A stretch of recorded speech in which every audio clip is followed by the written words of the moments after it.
Hello friends. Did you know nearly 80% of those who watch my videos aren't subscribed? If you enjoy these stories, please hit that subscribe button and leave a like. It really helps. Thank you for being here. By the way, where are you watching from? Let me know in the comments. My name is Aloysius Winthrop, and I've been hauling freight across the western states for the better part of 23 years. In all that time, through all those lonely nights on empty highways and countless deliveries to places most folks wouldn't want to visit in broad daylight, nothing has ever shaken me quite like what happened at the Grimsby Meat Processing Facility outside Los Angeles on that humid September night in 2019. I should start by saying that I'm not a man who scares easily. Growing up in rural Montana, I'd seen my share of slaughterhouses and processing plants. The sight of blood never bothered me, and the smell of raw meat was just part of the job when you're hauling refrigerated trailers across California. But there was something different about this particular delivery, something that started feeling wrong from the moment I received the dispatch order. The call came in around 4 in the afternoon. I was parked at a truck stop just outside Bakersfield, catching a few hours of sleep before what I thought would be a routine run to San Diego. My dispatcher, a gravelly-voiced woman named Martha who'd been roading trucks since before I started driving, sounded different when she called. There was a hesitation in her voice that I'd never heard before. "Aloysius," she said, using my full name, which she only did when something was serious. "I've got a special run for you.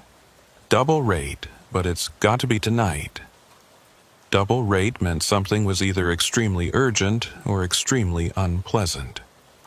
In my experience, it was usually both. "What's the cargo?" I asked, already reaching for my logbook. "Specialized refrigeration equipment. The client specifically requested you." That made me pause. I'd never delivered to this client before. At least, not that I could remember. "Who's the client?" "Grimsby Meat Processing. It's a small facility about 40 miles northeast of LA, up in the industrial district near San Fernando. The plant manager, Cordelia Grimsby, asked for you by name." The name, Cordelia Grimsby, didn't ring any bells, but it wasn't unusual for word to get around about reliable drivers. Still, something about Martha's tone made my skin prickle. "What's the catch?" I asked. Martha was quiet for a moment. "Delivery window is between midnight and 3 a.m. No exceptions. And Aloysius, just be careful on this one." I wanted to ask her what she meant, but Martha had already hung up. In 23 years of driving, she'd never told me to be careful before. The pickup went smoothly enough. The refrigeration equipment was already loaded on a trailer at a warehouse in Fresno. The manifest listed it as industrial cooling units, but the trailer felt heavier than it should for just cooling equipment. I did my pre-trip inspection, found everything in order, and hit the road as the sun was setting. The drive to LA was uneventful, but as I got closer to the delivery address, my GPS started acting strange. It kept trying to route me away from the destination, suggesting alternate routes that would have taken me in circles. Finally, I had to pull over and use an old paper map I kept in my cab. The facility wasn't marked on it, but I found the street and figured I could find the place once I got close. The industrial district at night is never a welcoming place, but this area felt particularly desolate. The streetlights were few and far between, and most of them were either broken or flickering weakly. Empty warehouses lined both sides of the road, their broken windows like dead eyes watching my truck pass. I drove slower, checking building numbers when I could find them, looking for any sign of the Grimsby facility. I almost missed it. The building was set back from the road, hidden behind a row of dead trees and a rusted chain-link fence. There was no sign, just a small placard by the gate with the number I was looking for. The gate was open, which struck me as odd for a facility that should have been closed at this hour. As I pulled into the lot, my headlights swept across the building. It was a massive, concrete structure, probably built in the 1950s, judging by the architecture. No windows except for a row of small ones near the roofline, and those were all painted black. A single loading dock was lit by a harsh sodium light that made everything look sick and yellow.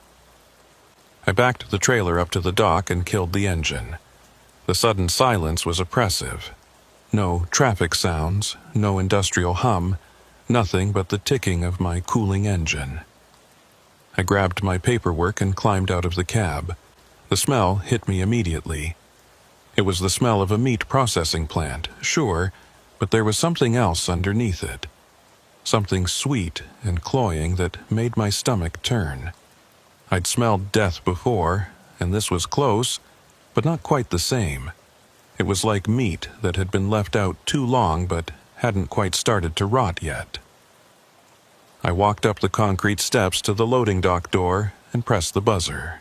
For a long moment, nothing happened. I was about to press it again when I heard footsteps approaching from inside.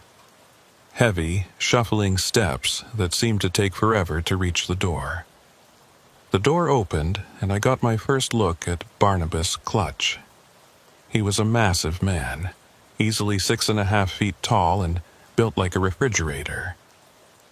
His face was pale and doughy, with small deep-set eyes that didn't seem to blink often enough. He wore a stained white butcher's apron over coveralls that might have been blue once but were now a brownish-gray color. His hands, when he reached out to take my paperwork, were enormous and covered in what looked like dried blood. "You're Winthrop," he said. It wasn't a question. His voice was flat and toneless, like he was reading from a script he'd memorized. "That's right. I've got the refrigeration equipment for Ms. Grimsby." Barnabas stared at me for a long moment, then turned and shuffled back into the building. "Follow me," he said, without looking back. I hesitated. Everything about this felt wrong. The smart thing would have been to get back in my truck and leave, but double rate is double rate, and I'd never failed to complete a delivery. I followed him inside. The interior of the plant was dimly lit by industrial fluorescents, half of which were flickering or dead. The walls were covered in white tile that might have been clean once, but was now stained with rust and what I hoped was just old blood. The smell was stronger inside, mixed with industrial disinfectant that only made it worse. Barnabas led me down a long corridor lined with metal doors. Each door had a small window, but they were all fogged over or covered from the inside. As we walked, I could hear sounds from behind some of the doors. Mechanical sounds mostly, the hum of refrigeration units and the occasional clank of metal on metal. But there were other sounds too, sounds that made me walk a little faster. We turned a corner and entered what looked like the main processing floor. It was a vast space filled with stainless steel tables, conveyor belts, and hanging chains. Everything was clean, too clean, like it had just been scrubbed down. But there were drains in the floor, and those weren't clean. Dark stains surrounded each drain, and I tried not to think about what had gone down them. At the far end of the room was an office with glass walls. Inside, I could see a woman sitting behind a desk. She stood as we approached, and I got my first look at Cordelia Grimsby. She was younger than I expected, maybe 40, with severe features and prematurely gray hair pulled back in a tight bun. She wore a black dress that looked like it belonged in a different century, all high collar and long sleeves. Her skin was almost as pale as Barnabas's, like she never saw sunlight, but it was her eyes that made me take a step back. They were the palest blue I'd ever seen, almost white, and they seemed to look right through me. "Mr. Winthrop," she said, and her voice was cultured, refined, completely at odds with the grimy surroundings. "Thank you for coming. I trust you had no trouble finding us." "No trouble," I lied. She smiled, but it didn't reach those pale eyes. "Excellent. Barnabas will show you where to unload. The equipment needs to go into our specialized storage area. I'm afraid it's a bit of a walk from the dock, but Barnabas will assist you." I usually just drop the trailer and— No, she cut me off, and there was something in her tone that made me stop talking. The equipment must be unloaded tonight, placed exactly where we need it. You understand, of course. Specialized equipment requires specialized handling. I wanted to argue. In 23 years, I'd never had to personally unload cargo. That's what the client's workers were for. But something about the way she was looking at me, the way Barnabas was standing just a little too close, made me just nod. "Good," she said. "Barnabas, take Mr. Winthrop to storage level 3. Storage level 3, that meant underground. Of course it did. Barnabas led me back through the processing floor to a freight elevator that looked like it hadn't been serviced since the building was constructed. The gates rattled as he pulled them closed, and the whole thing groaned as we started descending. We went down past level 1, past level 2, and kept going. Level 3 had to be at least 40 feet underground. The elevator opened onto a concrete corridor, lit by caged industrial lights. The temperature dropped at least 20 degrees, and I could see my breath misting in the air. The smell down here was different. Less meat, more chemical, like formaldehyde mixed with something organic. "This way," Barnabas said, leading me down the corridor. We passed several heavy metal doors, each with a temperature gauge next to it reading well below freezing. At the end of the corridor was a larger door, already open. Inside was a storage room filled with metal shelving units. Some of the shelves held boxes labeled in a language I didn't recognize. Others held what looked like medical equipment. IV stands, monitoring devices, things that had no business being in a meat processing plant. "Here," Barnabas said, pointing to an empty section of the room. "The equipment goes here." It took us nearly 2 hours to unload everything. The boxes were heavier than they should have been, and a few times I could have sworn I heard something shift inside them when we moved them. Barnabas never spoke except to give directions, and he moved with that same shuffling gait, like his joints didn't quite work right. As we were placing the last box, I noticed something on one of the shelves. It was a clipboard with what looked like a shipping manifest, but instead of normal cargo descriptions, it listed things like Sample Batch 47B and Preservation Trial 12. And at the bottom, in handwriting I recognized as Cordelia Grimsby's, was a note. "Winthrop arrival confirmed. Prepare subjects." Subjects, not equipment. Subjects. I pretended I hadn't seen it and helped Barnabas with the last box, but my heart was racing, and all I wanted was to get out of there. We rode the elevator back up in silence, and I walked as casually as I could back through the processing floor.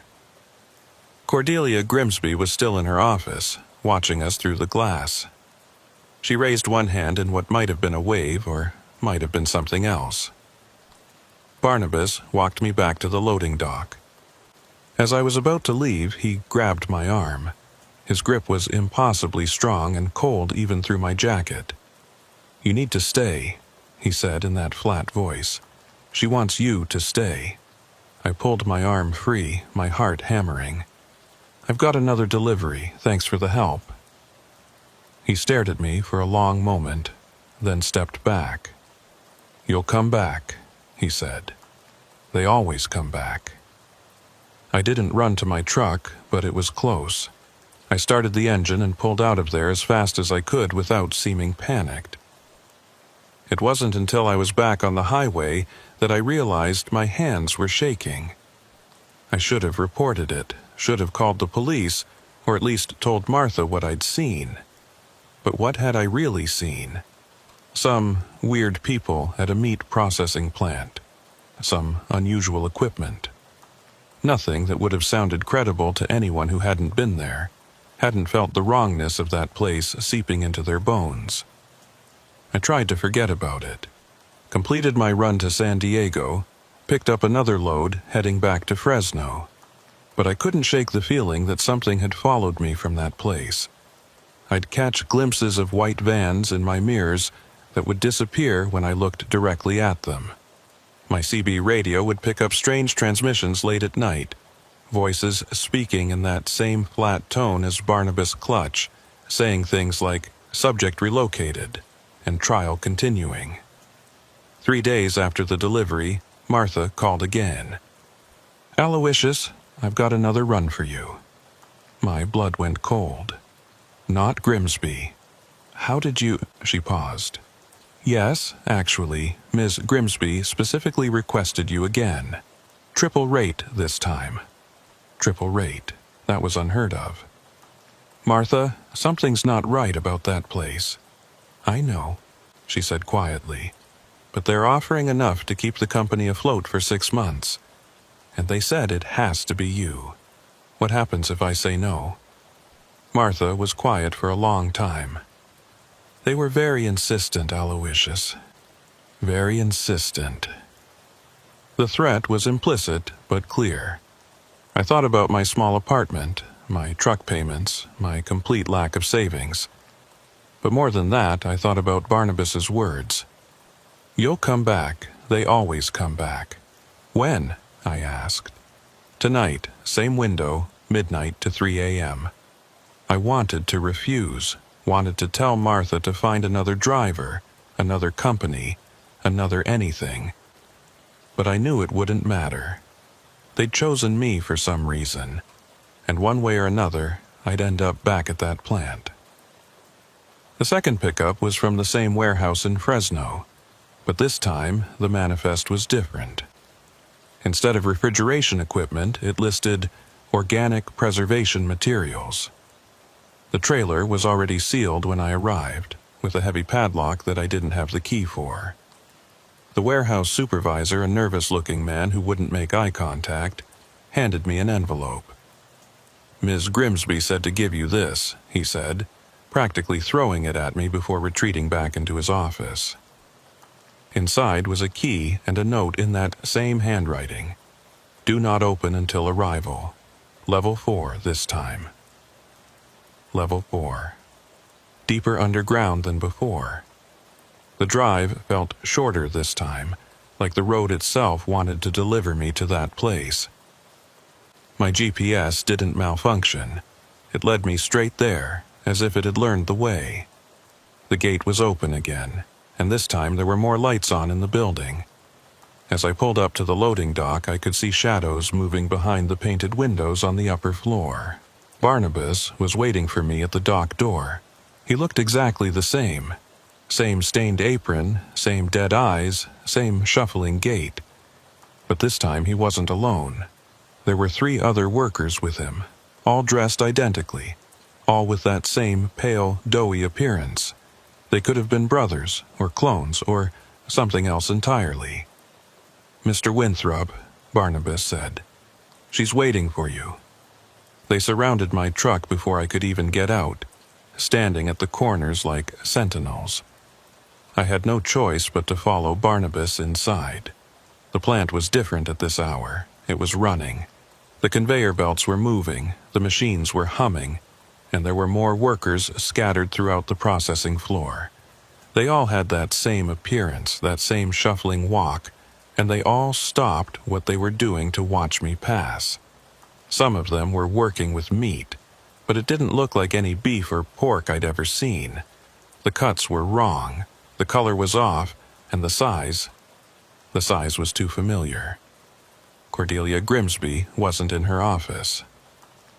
Barnabas led me past it to another elevator. This one newer and larger than the freight elevator. We descended in silence, past level 3, past level 4, deeper than I thought the building could go. The elevator finally stopped at what the panel labeled as Special Projects. The doors opened onto a corridor that looked more like a hospital than a meat plant. White walls, white floors, fluorescent lights that hurt to look at. The chemical smell was stronger here, mixed with something else, something alive. Cordelia was waiting for us at the end of the corridor, standing in front of a set of double doors marked with biohazard symbols. "Mr. Winthrop," she said, and this time her smile was wider. showing teeth that were too white, too sharp. "I'm so pleased you returned. I knew you would. We selected you very carefully." "Selected me for what?" "To witness," she said. "To understand. To become part of something revolutionary. You see, Mr. Winthrop, we're not really in the meat processing business. That's just a cover for our real work." She gestured for Barnabas to open the double doors. What I saw beyond them made my mind rebel, made every instinct scream at me to run.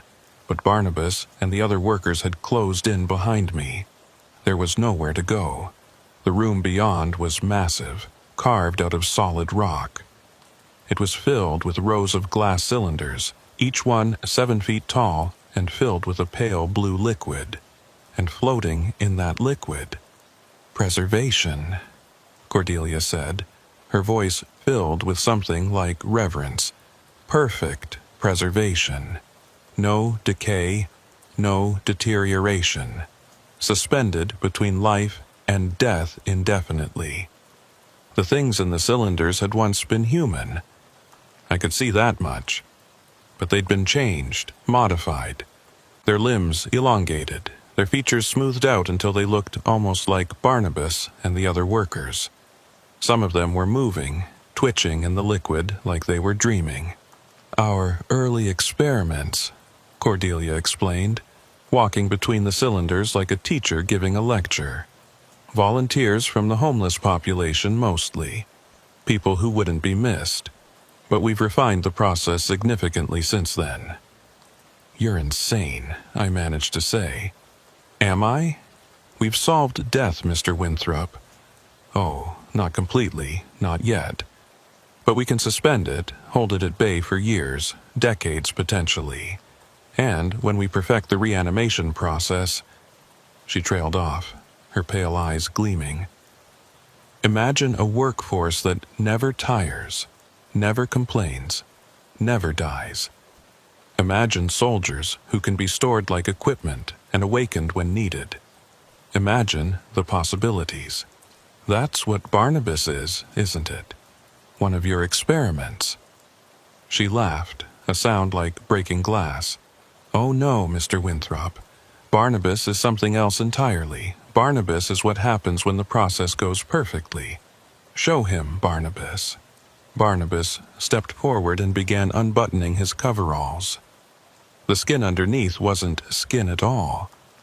It was a patchwork of different flesh tones, sewn together with precise surgical stitches. His chest opened along a seam I hadn't noticed, revealing not organs but machinery, pumps and tubes and things I couldn't identify, all working to keep the dead flesh animated. "We can rebuild them," Cordelia said proudly. "Improve them. Make them better than they ever were in life. Barnabas has been operational for 3 years now. Our greatest success." I backed toward the door, but the other workers blocked my path. They were all watching me with those dead eyes, waiting for orders. "Now," Cordelia continued, "about your cargo.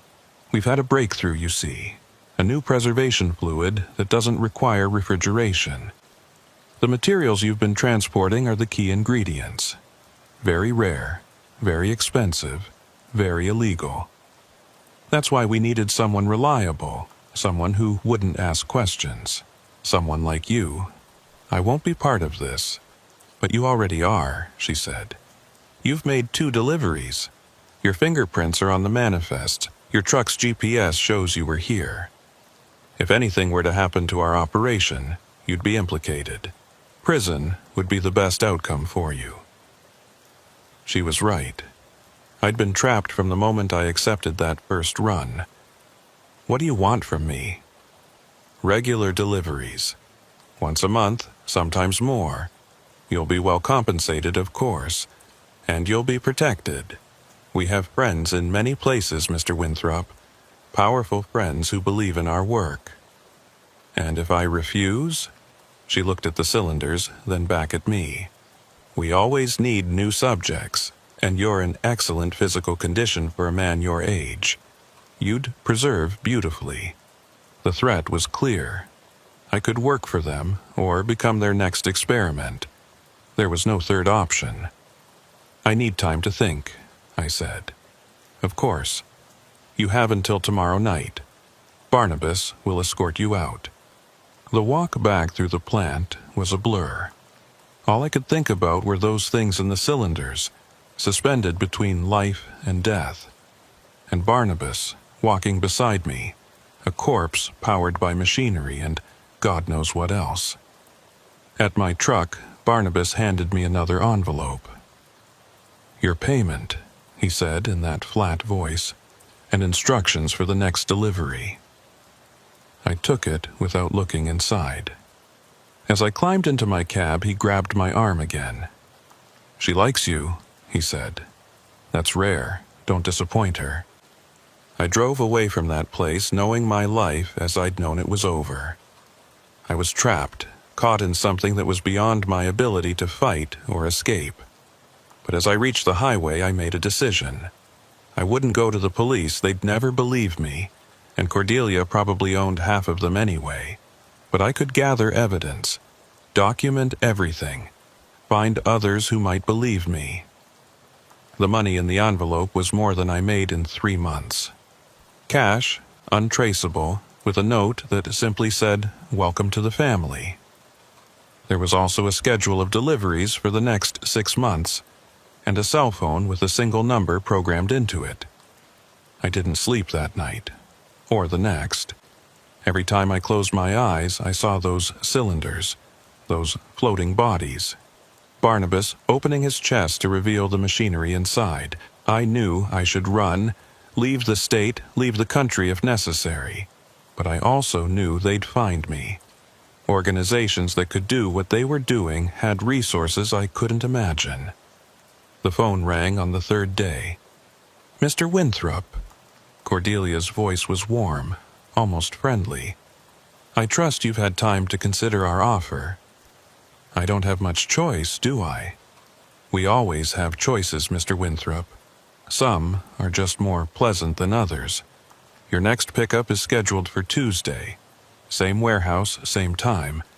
The cargo will be different this time. Different how? You'll see.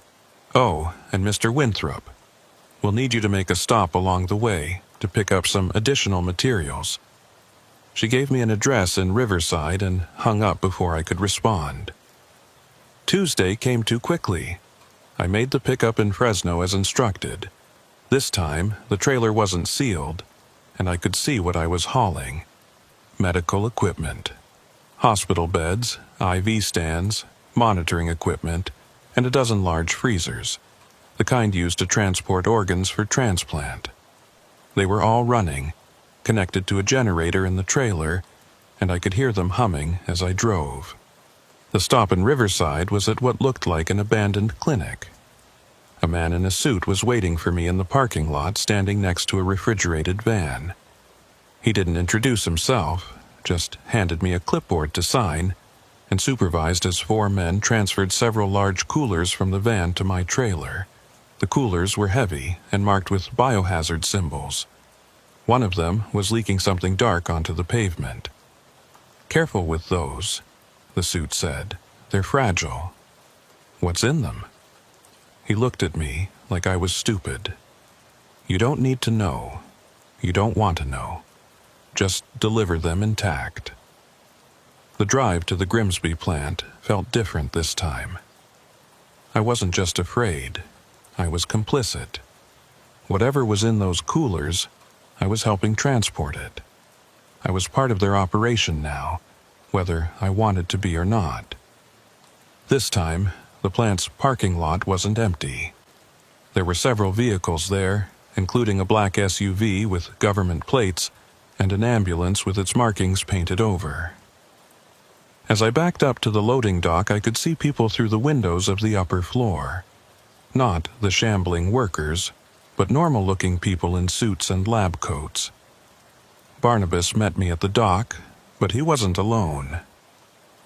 There were a dozen workers with him, all with that same dead-eyed look, all moving in perfect synchronization as they began unloading my trailer. They handled the coolers with special care, carrying them like they were made of glass. "Mrs. Grimsby wants you to see the new lab," Barnabas said. It wasn't a request. He led me through the plant, but we took a different route this time. We passed through what looked like a medical facility hidden within the meat plant. Clean rooms with operating tables, refrigeration units filled with containers I didn't want to identify, and observation windows looking into rooms where things that might have been human once were strapped to tables. The new lab was on level 5, even deeper than I'd been before. It was a massive space, pristine and white, filled with equipment I'd only seen in hospitals. There were more cylinders here, but these were smaller, more advanced looking, and they weren't empty. Cordelia was there, dressed in a lab coat over her black dress, supervising a team of what looked like real scientists. When she saw me, she smiled that too-sharp smile. "Mr. Winthrop, perfect timing. We're about to begin a new phase of testing." They wheeled in a gurney. There was someone on it, covered by a sheet but clearly alive. I could see them breathing. One of the scientists pulled back the sheet, and I recognized him. It was the warehouse supervisor from Fresno, the nervous man who'd given me the first envelope. "He was asking too many questions," Cordelia explained casually. "But waste not, want not. He'll serve a better purpose now." I watched, frozen in horror, as they began hooking him up to machines. He was conscious, but paralyzed, his eyes darting frantically as they inserted tubes and wires into his body. "The process is quite fascinating," Cordelia said, moving to stand beside me. "First, we replace the blood with our preservation fluid. It's a gradual process. Too fast and the body goes into shock. Then we begin the cellular modifications. Each organ is treated separately, optimized for its new function." "You're torturing him." "No, Mr. Winthrop, we're improving him. In a few hours, he'll be beyond pain, beyond fear, beyond all the weaknesses that make us human." The man on the table was trying to scream, but no sound came out. They'd done something to his vocal cords. I could see the terror in his eyes as the preservation fluid began flowing into his veins, watch his skin gradually taking on that pale, waxy appearance I'd seen on Barnabas and the others. "The coolers you brought contain the catalyst," Cordelia continued, "harvested from our successful subjects. It helps the new preservation fluid bond with living tissue. Without it, the process would take weeks. With it, we can complete a transformation in hours. Those coolers, what exactly did I transport?" She looked at me with those pale eyes. "Essence, Mr. Winthrop. The distilled essence of what makes our subjects special. Brain tissue, spinal fluid, other materials, all voluntarily donated, of course." Her smile said otherwise. I couldn't watch anymore. I turned to leave, but Barnabas blocked my path. "You need to understand," Cordelia said, her voice harder now. "This is the future. Governments are interested. Militaries are interested. Very powerful people want what we're creating here. And you're part of it now, an essential part. I'm just a truck driver. No, Mr. Winthrop. You're our logistics specialist, our connection to the outside world. The authorities don't suspect truck drivers. They don't check refrigerated trailers carrying meat processing equipment. You can go places and transport things that we cannot." She gestured to one of the scientists, who brought over a metal briefcase. "Your next delivery will be different," she said. "You'll be taking some of our subjects to a facility in Nevada. They'll be in specially designed containers, maintaining perfect preservation during transport. The briefcase contains everything you need to know. I won't transport people. They're not people anymore, Mr. Winthrop. They're products. And you will transport them because the alternative—" She looked at the man on the table who had stopped moving. His skin was now completely white, his eyes staring at nothing. "Well, we already have your measurements." I took the briefcase. What else could I do? The drive back to my apartment was a nightmare of guilt and fear.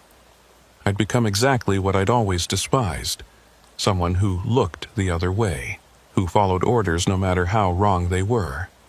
But I also knew that my only chance of stopping this was to stay on the inside, to gather evidence, to find someone who could help. That night, I opened the briefcase. Inside were detailed instructions for the transport, including refrigeration requirements, monitoring protocols, and emergency procedures if a subject began to reactivate during transport.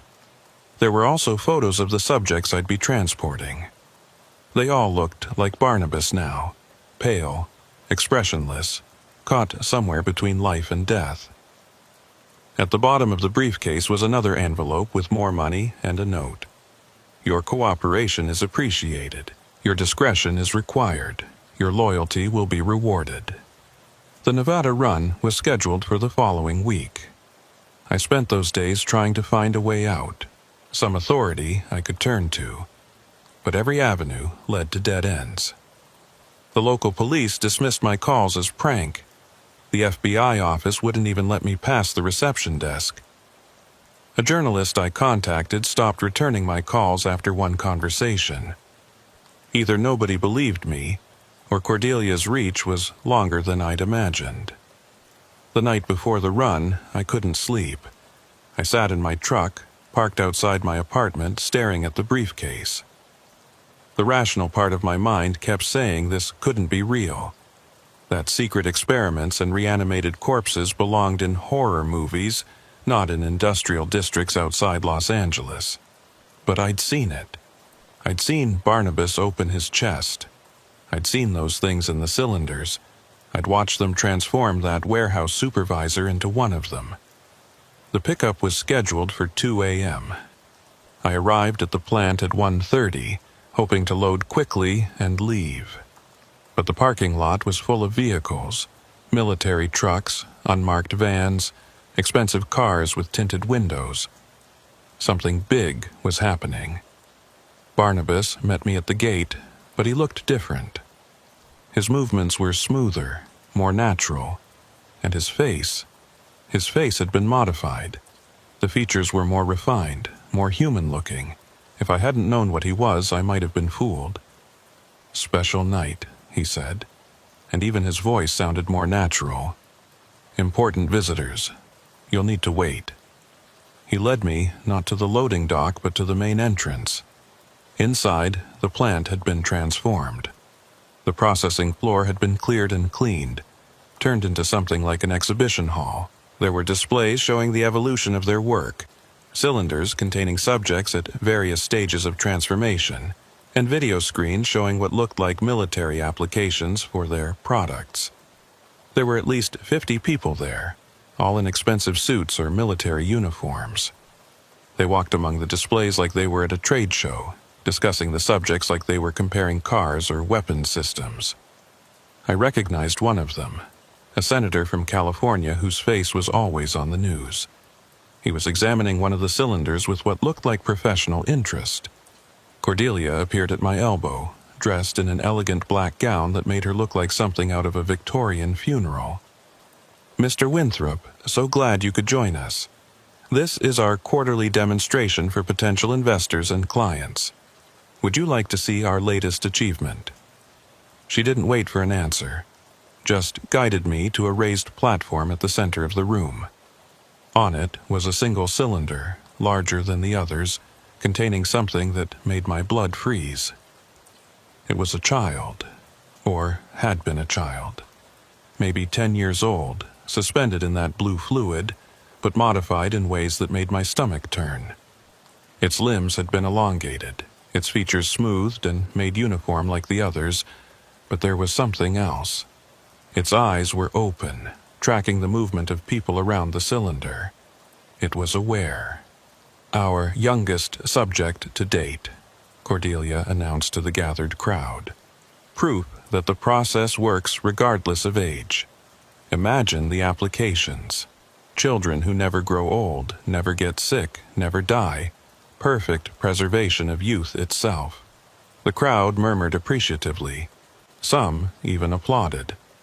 I wanted to scream, to smash the cylinder, to do something, anything.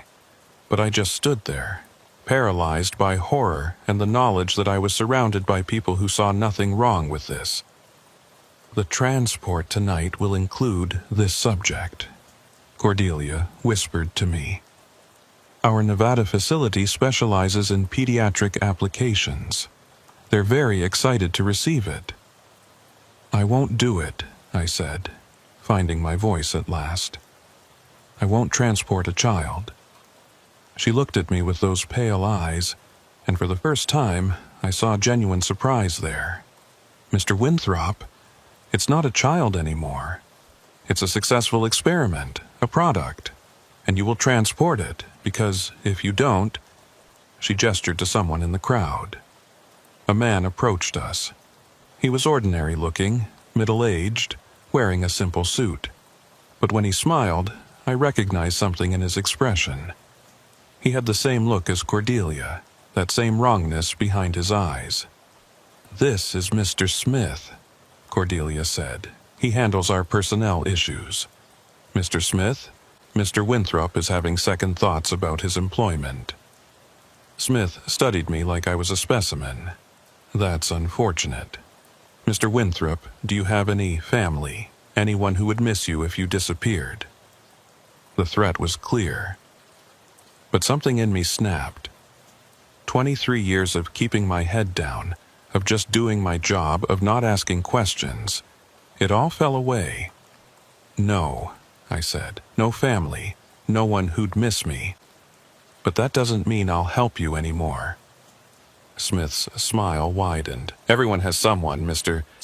Winthrop. That nice dispatcher of yours, Martha, your drinking buddy, Carl, at the truck stop in Bakersfield. The waitress, Susan, who always saves you a piece of pie at that diner in Fresno. Should I continue?" They'd been watching me, learning about everyone in my life, however peripheral. The message was clear. Refuse, and it wouldn't just be me who paid the price. "The shipment will be ready in an hour," Cordelia said, dismissing me. "Barnabas will help you load." I spent that hour walking through the displays, forcing myself to look at what they'd done. There were charts showing success rates, graphs of preservation times, even a cost-benefit analysis of traditional employees versus their modified workforce. It was all so clinical, so businesslike. They'd industrialized horror. Finally, mercifully, it was time to load. The subjects were in specialized containers that looked like oversized coffins, each one temperature-controlled and monitored. There were 6 of them, including the child. Barnabas and his fellow workers loaded them with mechanical precision while I stood by my truck, trying not to think about what was inside those containers. As they loaded the last one, I heard something, a tapping from inside one of the containers. Rhythmic, deliberate, Morse code. I'd learned it in the Army years ago, and while I was rusty, I could make out the pattern. HELP. One of them was still conscious, still aware, still human enough to ask for help. I looked at Barnabas, but his face showed no reaction. Either he hadn't heard it or didn't care. The tapping continued as they secured the container in my trailer. HELP, over and over. "Drive carefully," Barnabas said as they closed the trailer doors. "The road to Nevada can be treacherous at night." I climbed into my cab, started the engine, and pulled out of that hellish place. The tapping continued, transmitted through the trailer into the cab. HELP, HELP, HELP. I made it about 10 miles before I pulled over. I couldn't do it. I couldn't deliver those people, because that's what they still were, people, to another facility where God knows what would be done to them. But I also couldn't just let them go. They were transformed, possibly dangerous, and definitely being tracked. I sat there on the side of the highway listening to that desperate tapping, trying to figure out what to do. That's when I noticed the headlights in my mirror. A black SUV, maintaining a steady distance behind me. They were following me, making sure I completed the delivery. I had two choices: complete the delivery and remain part of this nightmare, or find a way to end it, even if it meant ending myself.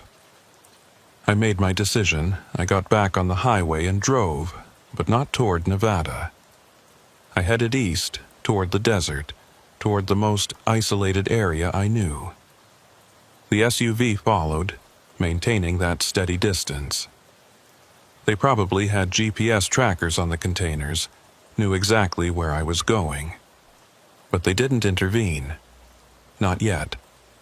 About 50 miles into the desert, I found what I was looking for. An abandoned quarry I'd passed years ago on a different run. It was miles from anything, a massive pit carved into the earth. I turned off the highway and headed down the access road.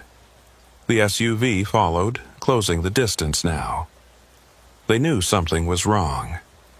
I reached the edge of the quarry and stopped. It was at least 200 feet to the bottom, nothing but rocks and debris below. I got out of the cab and walked to the edge, looking down into that darkness. The SUV pulled up behind my truck, and Smith got out, along with two other men. "Mr. Winthrop," Smith called out, his voice carrying in the desert silence. "This is unnecessary. Get back in your truck and complete your delivery." "No," I said. "We'll destroy everyone you care about. Then you'll have to find someone else to be your delivery boy." I'd uncoupled the trailer before they could stop me. It takes knowledge to do it quickly, and I had 23 years of practice. The trailer was balanced on the edge now, tons of weight ready to tip. "Stop!" Smith shouted, but it was too late. I kicked the landing gear and the trailer tilted. The containers inside shifted, and that was enough. The whole thing went over, falling into the darkness. I heard the crash, the sound of metal tearing and containers bursting open. Smith had a gun on me now, his face twisted with rage. "You have no idea what you've just cost us, what you've destroyed." "Good," I said. He pulled the trigger. I survived, obviously, or I wouldn't be telling this story. The bullet caught me in the shoulder, spun me around, and I fell. Not into the quarry, thankfully, but onto the rocks at the edge. Smith and his men thought I was dead or close enough. They had bigger problems, recovering what they could from the destroyed shipment, covering up the incident, explaining the loss to their investors. They left me there to die. But truckers are tough, and I was tougher than most.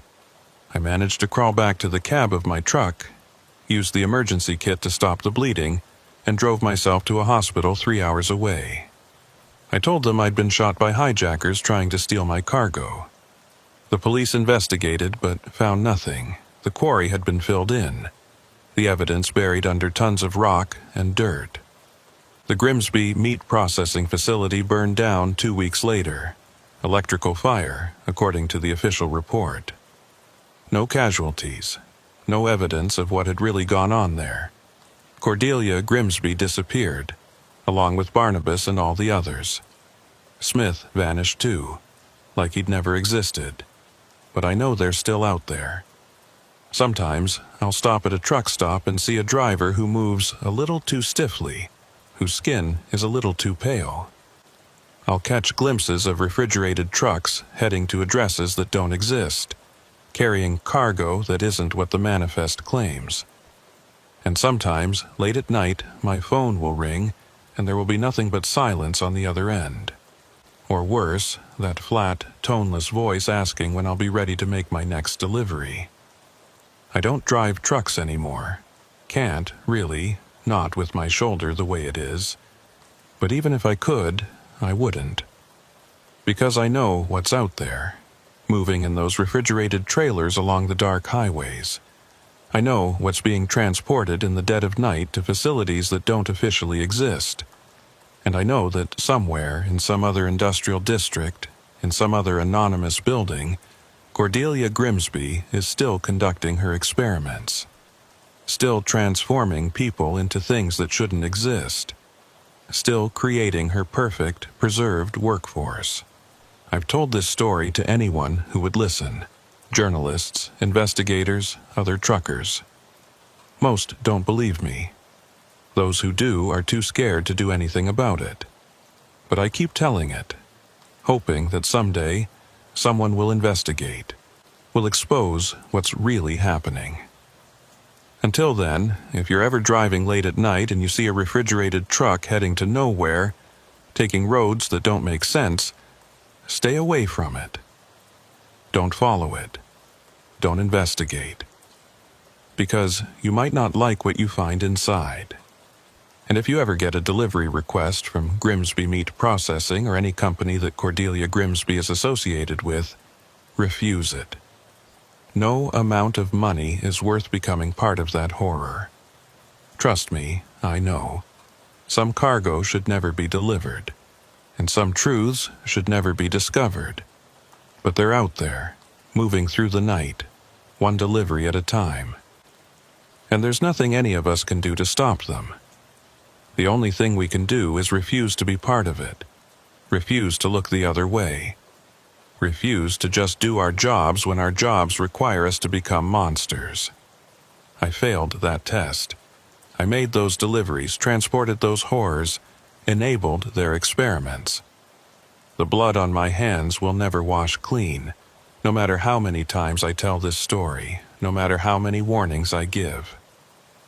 All I can do now is hope that others will be stronger than I was, that when faced with that choice, comply or resist, they'll choose resistance no matter the cost, because the cost of compliance is your soul. And once that's gone, you might as well be floating in one of those cylinders, neither alive nor dead, just another product in Cordelia Grimsby's catalog of horrors.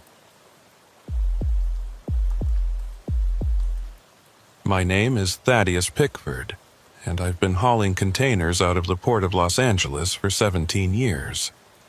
In all that time, through thousands of pickups and deliveries, I thought I'd seen everything the docks had to offer. The occasional smuggling attempt, containers with false walls, shipments that didn't match their manifests, it was all part of the game. But what happened on that foggy October night in 2018 changed everything I thought I knew about the cargo moving through America's busiest port. I should start by explaining how the port works for those who've never been there. The Port of LA is massive, 7,500 acres of terminals, warehouses, and rail yards. During the day, it's organized chaos with thousands of trucks moving in and out, cranes working non-stop, and ships being loaded and unloaded around the clock. At night, though, it becomes a different place. The fog rolls in from the Pacific, turning the towering crane lights into ghostly halos. The stacks of containers become maze-like corridors where sound echoes strangely and you can get lost even with GPS. I actually preferred working nights. Less traffic, better pay, and most importantly, less bureaucracy. The night shift supervisors knew their drivers and trusted us to get the job done without constant oversight. That trust would prove to be a problem on this particular night. The call came in around 9 p.m. from my dispatcher, Hank. I was already at the port, having just dropped off an empty container at Terminal Island. "Thaddeus, I've got a priority pickup for you," Hank said, his voice crackling through the CB. "Container ZGLU 8974432. It's at Pier 47, Stack C, Row 15. I wrote down the number. "What's the cargo?" Manifest says industrial equipment bound for a warehouse in Vernon. The client's paying triple rate for immediate delivery. Triple rate was unusual but not unheard of, especially for time-sensitive cargo. Why the rush? Customs holdup. Container's been sitting there for 2 weeks, and they just cleared it an hour ago. Client wants it moved before the morning shift comes in.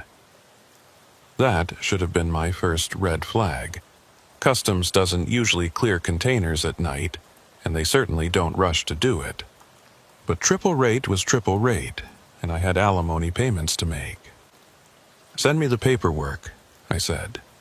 "Already in your inbox. Oh, and Thaddeus? You'll need to check in with the night supervisor at Pier 47. Woman named Prudence Blackwood. She's new, transferred from the Long Beach terminal last month." I'd never heard of her, which was odd. I knew most of the supervisors at the port, even the ones I didn't work with regularly. But terminals were always shuffling personnel around, so I didn't think much of it. The drive to Pier 47 took about 20 minutes. The fog was thicker than usual that night, reducing visibility to maybe 30 feet. The port's sodium lights created an orange glow that made everything look sick and unnatural. As I drove, I noticed there were fewer trucks than normal. Usually, even at night, you'd see dozens of rigs moving around. But tonight, I only passed 2 or 3. Pier 47 was at the far eastern edge of the port, one of the older sections that was scheduled for renovation. The cargo stacks here were older, rustier, and packed more tightly together. The overhead cranes were ancient by port standards, creaking and groaning even when they weren't moving. The supervisor's office was a small, prefabricated building at the entrance to the pier. I parked and walked up the metal steps, my footsteps echoing in the fog. Through the window, I could see someone sitting at a desk, illuminated by the harsh fluorescent lights inside. I knocked and entered. The woman behind the desk looked up, and I got my first look at Prudence Blackwood. She was probably in her 50s, with steel-gray hair pulled back in a severe bun. Her face was angular, almost gaunt, with deep-set eyes that seemed to look through rather than at you. She wore a supervisor's uniform, but it looked wrong on her somehow, like she was playing dress-up. There was something about the way she sat, perfectly still, hands folded on the desk, that made me uncomfortable. "Mr. Pickford," she said, before I could introduce myself. Her voice was cultured, with a slight accent I couldn't place. "I've been expecting you. Ma'am, I'm here for container ZGLU 8974432. She smiled, but it didn't reach her eyes. "Yes, the special container. It's been waiting for you." She stood and walked to a filing cabinet, moving with an odd, gliding motion that seemed too smooth. She pulled out a folder and handed it to me. Inside were the standard release forms, but also something else. A waiver I'd never seen before. "What's this?" I asked, reading through the dense legal text. "Insurance waiver. The container's contents are delicate. The client wants to ensure there's no liability if anything is damaged during transport." I've never had to sign anything like this before. Her smile widened slightly. "It's a new policy for high-value shipments, you understand." I didn't understand, but I needed this job. I signed the waiver and handed it back. "Excellent," she said. "The container is in row 15, as specified. However, I should mention that there's been a slight complication." "What kind of complication?" "The container next to yours, ZGLU 8974431, was also cleared by customs. The numbers are very similar, and in this fog, mistakes can happen. Make absolutely certain you take the correct one, 8974432. I've been doing this for 17 years, ma'am. I know how to read container numbers." "Of course. But mistakes do happen, especially at night. And the contents of 8974431 are, well, let's just say it would be very unfortunate if the wrong container were opened." Something about the way she said "unfortunate" made my skin crawl. But I just nodded and headed back to my truck. The drive into the container stacks was like entering a maze. The fog was so thick now that I could barely see the containers on either side of me. My headlights created a tunnel of light that seemed to be swallowed by the gray wall ahead.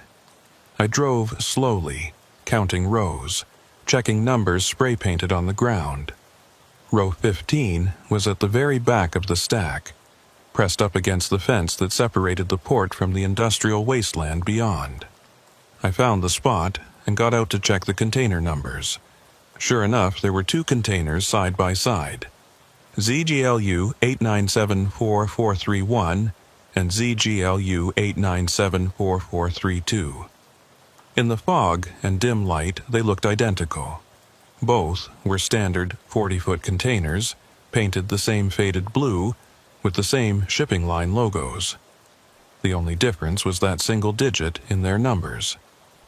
I walked around to the back of 8974432, my assigned container, to check the customs seal. It had been cut, as expected, with a new port seal in its place. Everything looked normal. But as I was walking back to my truck to position it for pickup, I heard something. It was faint, barely audible over the distant sounds of the port, but it sounded like scratching, coming from inside one of the containers. I stopped and listened. There it was again, a rhythmic scratching, like metal on metal. I walked closer to the containers, trying to determine which one the sound was coming from. As I got closer to 8974431, the wrong container, the scratching got louder. Then it stopped abruptly, as if whatever was making the noise had heard me approach. I stood there in the fog, my heart beating faster than it should have been. Containers sometimes made noise, shifting cargo, temperature changes causing metal to expand and contract. But this had sounded deliberate, purposeful. I shook my head and went back to my truck. I had a job to do, and whatever was in 8974431 wasn't my problem. I maneuvered my rig into position and began the process of loading 8974432 onto my chassis. The port's ancient crane groaned as it lifted the container, and I guided it into place with practiced ease. As I was securing the container to my trailer, I noticed something odd. There were scratch marks on the side of 8974431, the container I wasn't supposed to take. Long, parallel gouges in the metal, like something had been trying to claw its way out. They looked fresh, the exposed metal still bright against the faded paint. I finished securing my container and climbed back into my cab, eager to get away from this place. As I started to pull away, my headlights swept across 8974431 one more time. For just a moment, I could have sworn I saw the container door bulge outward, like something inside had thrown itself against it. I drove out of the stacks faster than was safe, my hands gripping the wheel tightly. At the supervisor's office, I was supposed to check out with Prudence Blackwood, but the lights were off and the door was locked. I'd never known a supervisor to leave their post during a shift, but I wasn't about to go looking for her. I drove through the gate and onto the street, heading for Vernon. The warehouse district in Vernon is only about 15 miles from the port, but that night it felt like 100. The fog followed me inland, unusual for October, and my container seemed heavier than it should have been. I could feel it pulling at my truck on turns, shifting in ways that didn't make sense for secured industrial equipment. About halfway to Vernon, I heard the scratching again. This time, it was definitely coming from my container. I turned off the radio and listened. Scratch, scratch, scratch, pause, scratch, scratch, scratch. It had a rhythm to it, almost like Morse code. I pulled over at a truck stop to investigate. I grabbed my flashlight and walked back to the container. The scratching was louder now, coming from inside. I checked the manifest again, industrial equipment. Maybe something had come loose during transport. I climbed up on the chassis to check the container doors. The seal was intact, but I noticed something I hadn't seen before. There were small holes drilled in the side of the container, near the top. Ventilation holes. Industrial equipment doesn't need ventilation. That's when I heard the voice. It was muffled, barely audible through the metal walls, but it was definitely a human voice. Someone was speaking inside the container, but not in English. It sounded like Chinese or maybe Vietnamese. Then another voice joined in, and another. There were people in my container. My first thought was human trafficking. It happened more often than people knew. Desperate souls packed into containers, hoping to make it to America. But this didn't feel right. The voices didn't sound desperate or frightened. They sounded wrong. Monotone, repetitive, like they were chanting. I climbed down and got back in my truck. I should have called the police right then, but something held me back. Maybe it was the waiver I'd signed.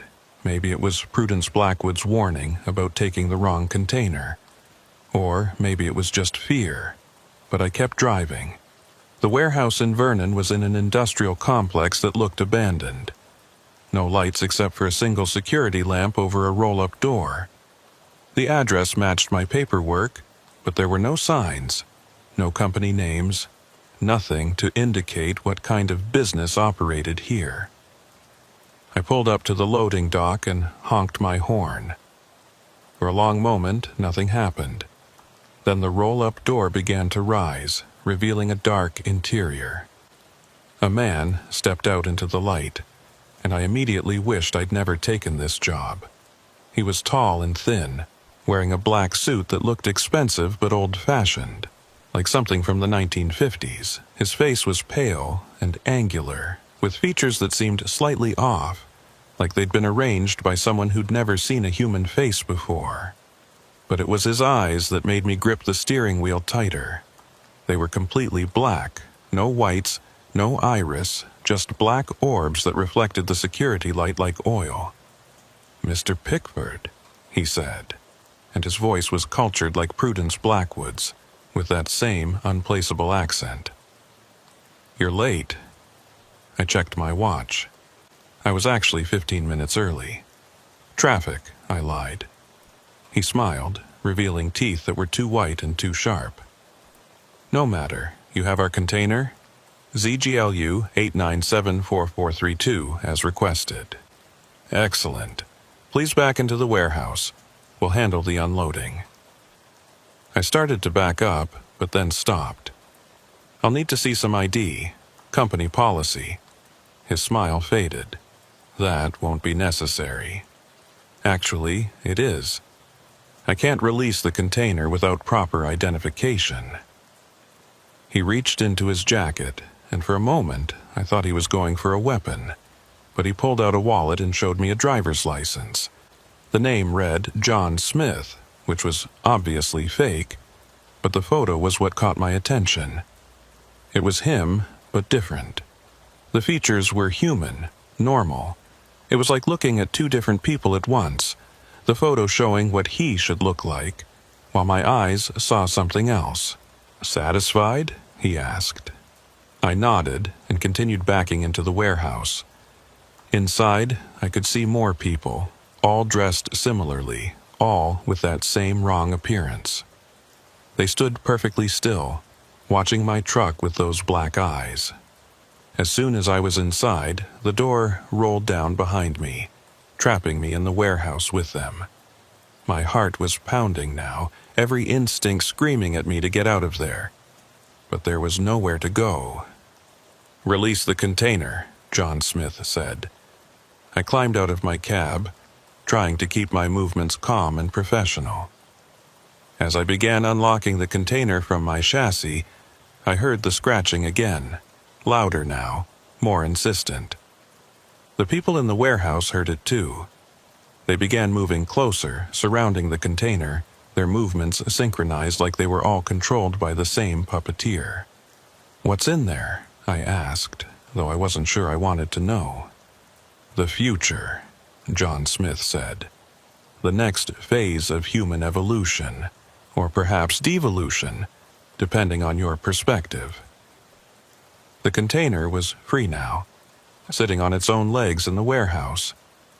The scratching had become pounding, something inside desperate to get out, or maybe desperate to stay in.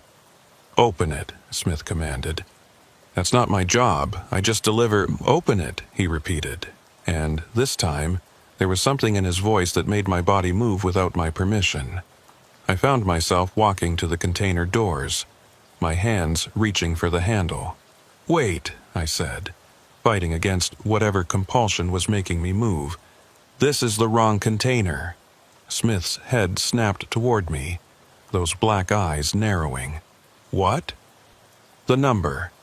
I was supposed to deliver 8974432. This is 8974431. I looked at the container number and my blood went cold. It was 8974431. The wrong container. The one with the scratch marks. The one Prudence Blackwood had warned me about. "You fool," Smith hissed. "Do you have any idea what you've done?"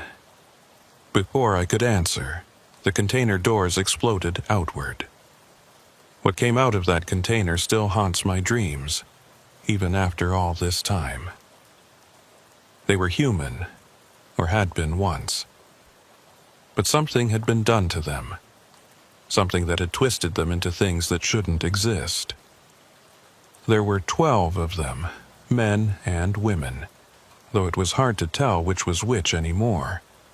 Their bodies had been modified, stretched, and reshaped. Their arms were too long, hanging down past their knees, ending in hands with too many fingers.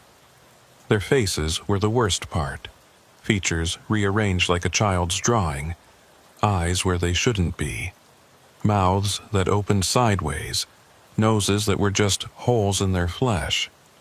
But it was the way they moved that made my mind rebel. They didn't walk. They scuttled, using their elongated arms like extra legs, moving with a horrible spider-like grace. And they were fast, faster than anything human should be. The first one out of the container went straight for John Smith. It happened so quickly I barely saw it.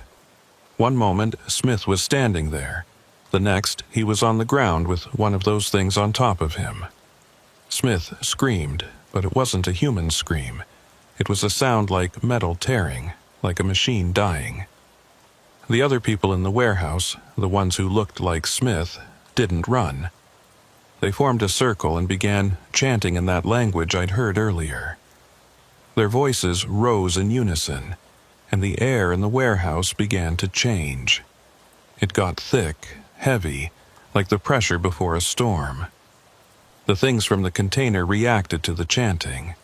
Some of them stopped their attack, writhing on the floor like they were in pain, but others seemed to become even more aggressive, launching themselves at the chanters with inhuman shrieks. I didn't wait to see what would happen next. I ran for my truck, jumping into the cab and starting the engine.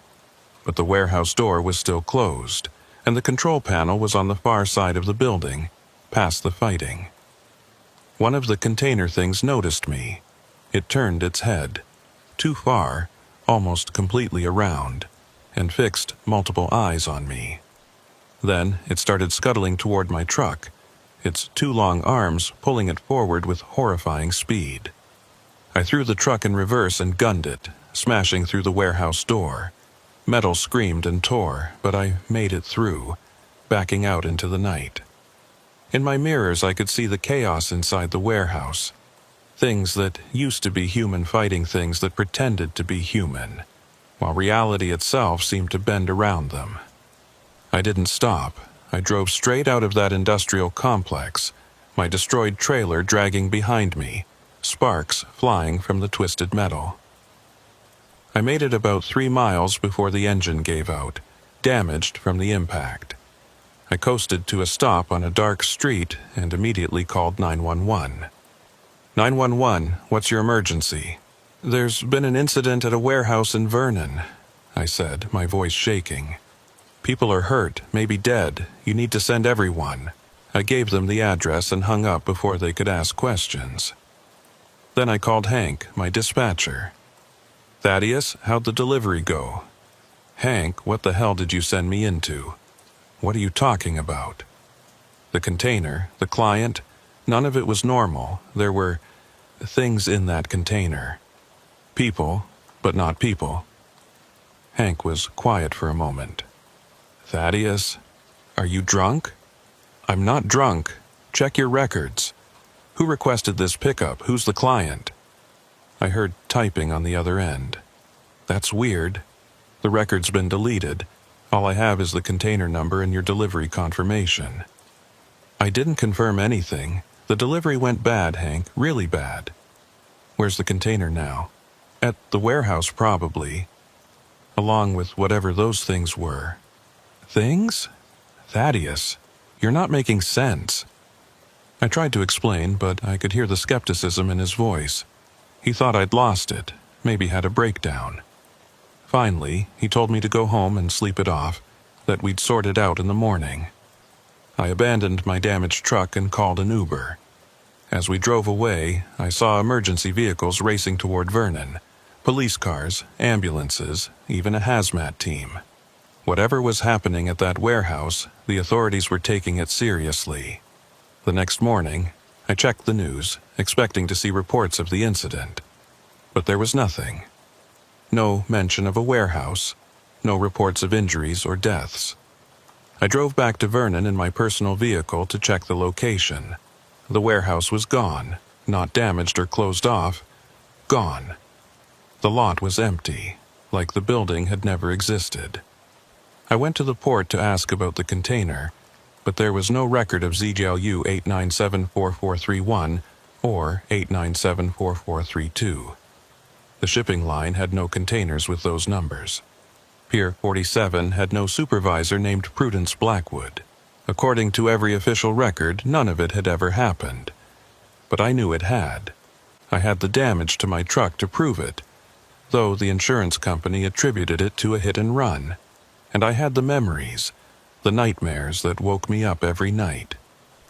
I tried to go back to work, to pretend everything was normal. But I couldn't. Every container looked suspicious. Every nighttime pickup felt like a trap. I started seeing things that weren't there, or maybe were there but shouldn't be. People with those black eyes watching me at truck stops. Containers with ventilation holes that didn't belong. Supervisors who moved too smoothly and spoke with that same unplaceable accent. 3 weeks after the incident, I got a call from an unknown number. "Mr. Pickford," a familiar voice said. It was Prudence Blackwood. "I'm disappointed in you. How did you get this number? You took the wrong container. Despite my very specific warning, you took the wrong one. I took the one you told me to take. 8974432. No, Mr. Pickford. You took 8974431. A simple mistake, but one with serious consequences. What were those things?" She was quiet for a moment. Failed experiments. Subjects that didn't respond well to the modification process. They were being transported for disposal. Modification process. Humanity is evolving, Mr. Pickford. Or rather, being evolved. Some handle the transition better than others. The ones in 8974431 were failures. Unstable. Dangerous. They should never have been released. And the other container?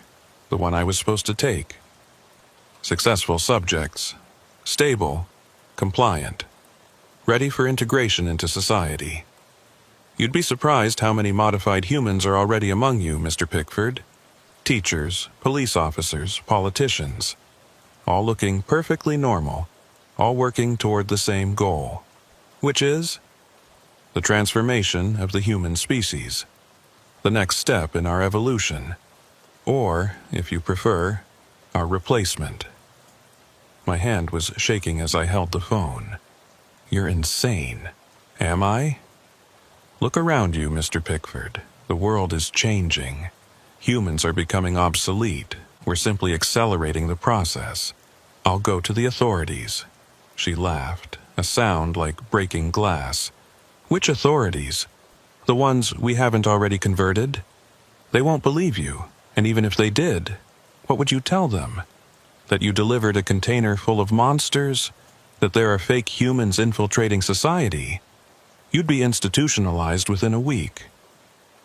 She was right, and I knew it. What do you want from me? Nothing anymore, You've served your purpose, albeit incorrectly, but we're patient. We have other drivers, other containers, other ports. The process continues with or without you. Then why call me? To deliver a message. Stop looking for answers. Stop trying to investigate. Live your life, what's left of it, and be grateful we're allowing you that courtesy. Because if you continue to be a problem, we'll have to deal with you. And I promise you won't enjoy our methods. The line went dead. I wanted to ignore her warning, to fight back somehow. But what could I do? I was one truck driver against whatever they were. So I did the only thing I could do. I quit. Walked away from trucking entirely. Moved to a different state. Tried to start over. But they were right about one thing. Once you know what's out there, you can't unknow it. You start seeing the signs everywhere. The people who move just a little too smoothly. The containers that arrive at night with no proper documentation. The warehouses that exist one day and vanish the next. I tried to leave it all behind, I really did. After quitting my job at the port, I moved to Colorado, about as far from the ocean and shipping containers as I could get. I found work at a local delivery company, driving small trucks, handling normal packages for normal people. For about 6 months, I almost convinced myself that what happened in LA had been some kind of breakdown, a stress-induced hallucination. But then I started noticing things in Denver, too. It began with a delivery to a medical research facility on the outskirts of the city. The building was new, all glass and steel, with a name that sounded like random letters strung together. KTCM Biomedical Solutions. As I was unloading packages at their receiving dock, I saw them. 3 containers, the same faded blue as the ones from the port, sitting in their parking lot. No trucks attached, no company markings, just sitting there like they'd been dropped from the sky. I tried to ignore them, but as I was signing the delivery confirmation, I heard it. That same scratching sound from inside one of the containers. The receiving clerk, a young woman with perfectly normal features and perfectly normal smile, noticed me looking. "Specialized equipment," she said, though I hadn't asked. "Very delicate. Very important." Her voice had a slight accent I couldn't place. I got out of there as fast as I could, but the damage was done. I'd been found, or I'd found them, or maybe they were everywhere and I'd just started noticing. Either way, my quiet life in Colorado was over. The phone calls started again a week later. No one speaking, just breathing on the other end. Sometimes I'd hear that chanting in the background, the same rhythmic sounds from the warehouse. My apartment began to feel watched. I'd come home to find things slightly moved. A chair turned a different direction, a window open that I knew I'd closed, footprints in the carpet that weren't mine. Then, one night in February 2019, I woke up to find Prudence Blackwood sitting in my bedroom chair, watching me sleep. I reached for the baseball bat I kept beside my bed, but she just laughed. Now, Mr. Pickford, is that any way to greet an old friend? Get out of my apartment." "I'm afraid I can't do that. You see, we have a problem. The subjects you released in Los Angeles, they're still alive, still free, and they're reproducing." That word, reproducing, made my skin crawl. "That's not my problem." "Oh, but it is. You release them, you're responsible for what they do, and what they're doing is quite problematic. They're hunting our stable subjects, killing them, and worse, they're creating more of their kind." "Creating?" She stood and walked to my window, looking out at the Denver skyline. "The modification process that created them, it's contagious under certain circumstances. When they feed on normal humans, sometimes the victims don't die. They change, become like them, twisted, unstable, uncontrollable." "You're lying." She turned to face me, and in the moonlight I could see her face clearly for the first time. It was human, but only technically. The features were too symmetrical, too perfect, like a computer's idea of what a human should look like. I wish I were. In the 3 months since you released them, they've created at least 40 more of their kind. They're spreading through the homeless populations, the people no one notices when they disappear. But soon they'll get bolder. Soon they'll start taking people who will be missed. And when that happens, when the authorities start investigating, they'll trace it back to that warehouse, to that container, to you. The authorities won't find anything. You made sure of that. We cleaned up the immediate scene, yes, but we can't erase everything. Security footage from nearby buildings, traffic cameras that caught your damaged truck, credit card records from your Uber ride. If someone looks hard enough, they'll find the trail, and it will lead to you. I sat up in bed, the bat still in my hands. What do you want? Your help. You release them, you can help us recapture them. I'm not helping you do anything. She smiled, that same cold smile from the port. I thought you might say that, so I brought some incentive. She pulled out her phone and showed me a video. It was my ex-wife, Sarah, walking out of her house in Phoenix. The video was dated yesterday. You wouldn't, I said. We prefer not to involve innocents, but if you don't help us, we'll have no choice. Sarah will make excellent leverage. Or perhaps raw material for our experiments. The choice is yours. I wanted to kill her right then, but I knew it wouldn't help. There were more of them, many more, and they knew where everyone I cared about lived. What do you need me to do? The escaped subjects have a connection to you. You were the first normal human they saw after their containment. They've been following you, Mr. Pickford. Even here in Denver. They're drawn to you, though we don't fully understand why. Following me? Oh yes, they're here in the city, at least 3 of them. They watch you, just as we watch you. But they haven't approached. We think they're waiting for something. Waiting for what? We don't know, but we're going to use that connection. You're going to be bait. She explained the plan. I would go about my normal routine, but with their people watching. When the escaped subjects made contact, I would lead them to a containment site where they could be recaptured. Simple, clean, no civilian casualties. And if I do this, you'll leave me alone? If you do this successfully, we'll ensure you never hear from us again. New identity, new life, somewhere far from all of this. We might even let you forget. Let me forget. We have methods, ways to suppress memories, to make all of this seem like a bad dream. You could go back to being just a truck driver, living a simple life, never knowing what lurks in the shadows. It was tempting, God, it was tempting, to forget all of this, to go back to ignorance. Fine, I said, I'll do it. Prudence stood to leave, then paused at my bedroom door. Oh, and Mr. Pickford, don't try to run, don't try to warn anyone. We're always watching, always. She left, but her presence lingered like a bad smell. The next few days were surreal. I went to work, made my deliveries, went home, all while knowing I was being watched by multiple parties. I could feel eyes on me constantly. Sometimes I'd catch glimpses, a figure on a rooftop that shouldn't be there, someone in a car that was always 3 vehicles behind me, shadows moving in alleys when there was no one to cast them. On the 4th night, they made contact. I was walking to my truck after my shift when I heard the scratching. That same rhythmic scratching from the container, coming from the parking garage's lower level. Every instinct told me to run, but I remembered Sarah, remembered the threat. So I walked toward the sound.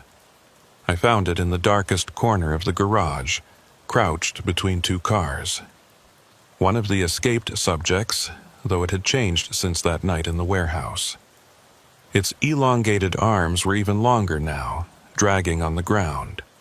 Its rearranged face had sprouted new features, extra eyes that blinked independently, a second mouth that whispered constantly in that unknown language. But when it saw me, it didn't attack. It tilted its head too far, that horrible, too far tilt, and spoke.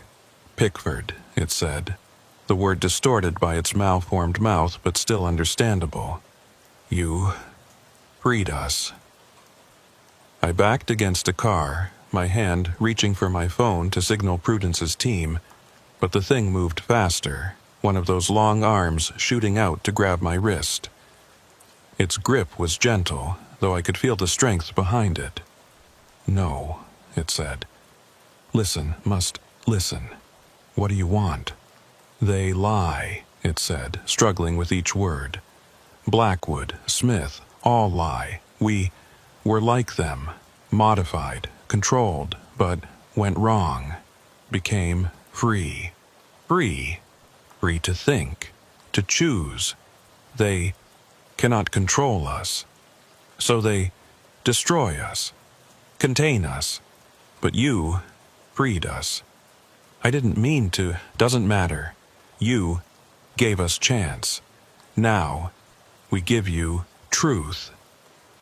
It reached into what was left of its clothing and pulled out a flash drive, pressing it into my hand. Evidence, proof, their plans, their locations, how many they've changed, how many more coming. Coming? Ships, containers, hundreds, thousands, every port, every city. Soon, no more humans, only them, and things like us. The flash drive was small and warm in my hand, like it was alive. "Why are you giving me this?" "Because you have choice. Can stop them, or join them, or run. But must choose. We had no choice. Were made. But you, still human, still free."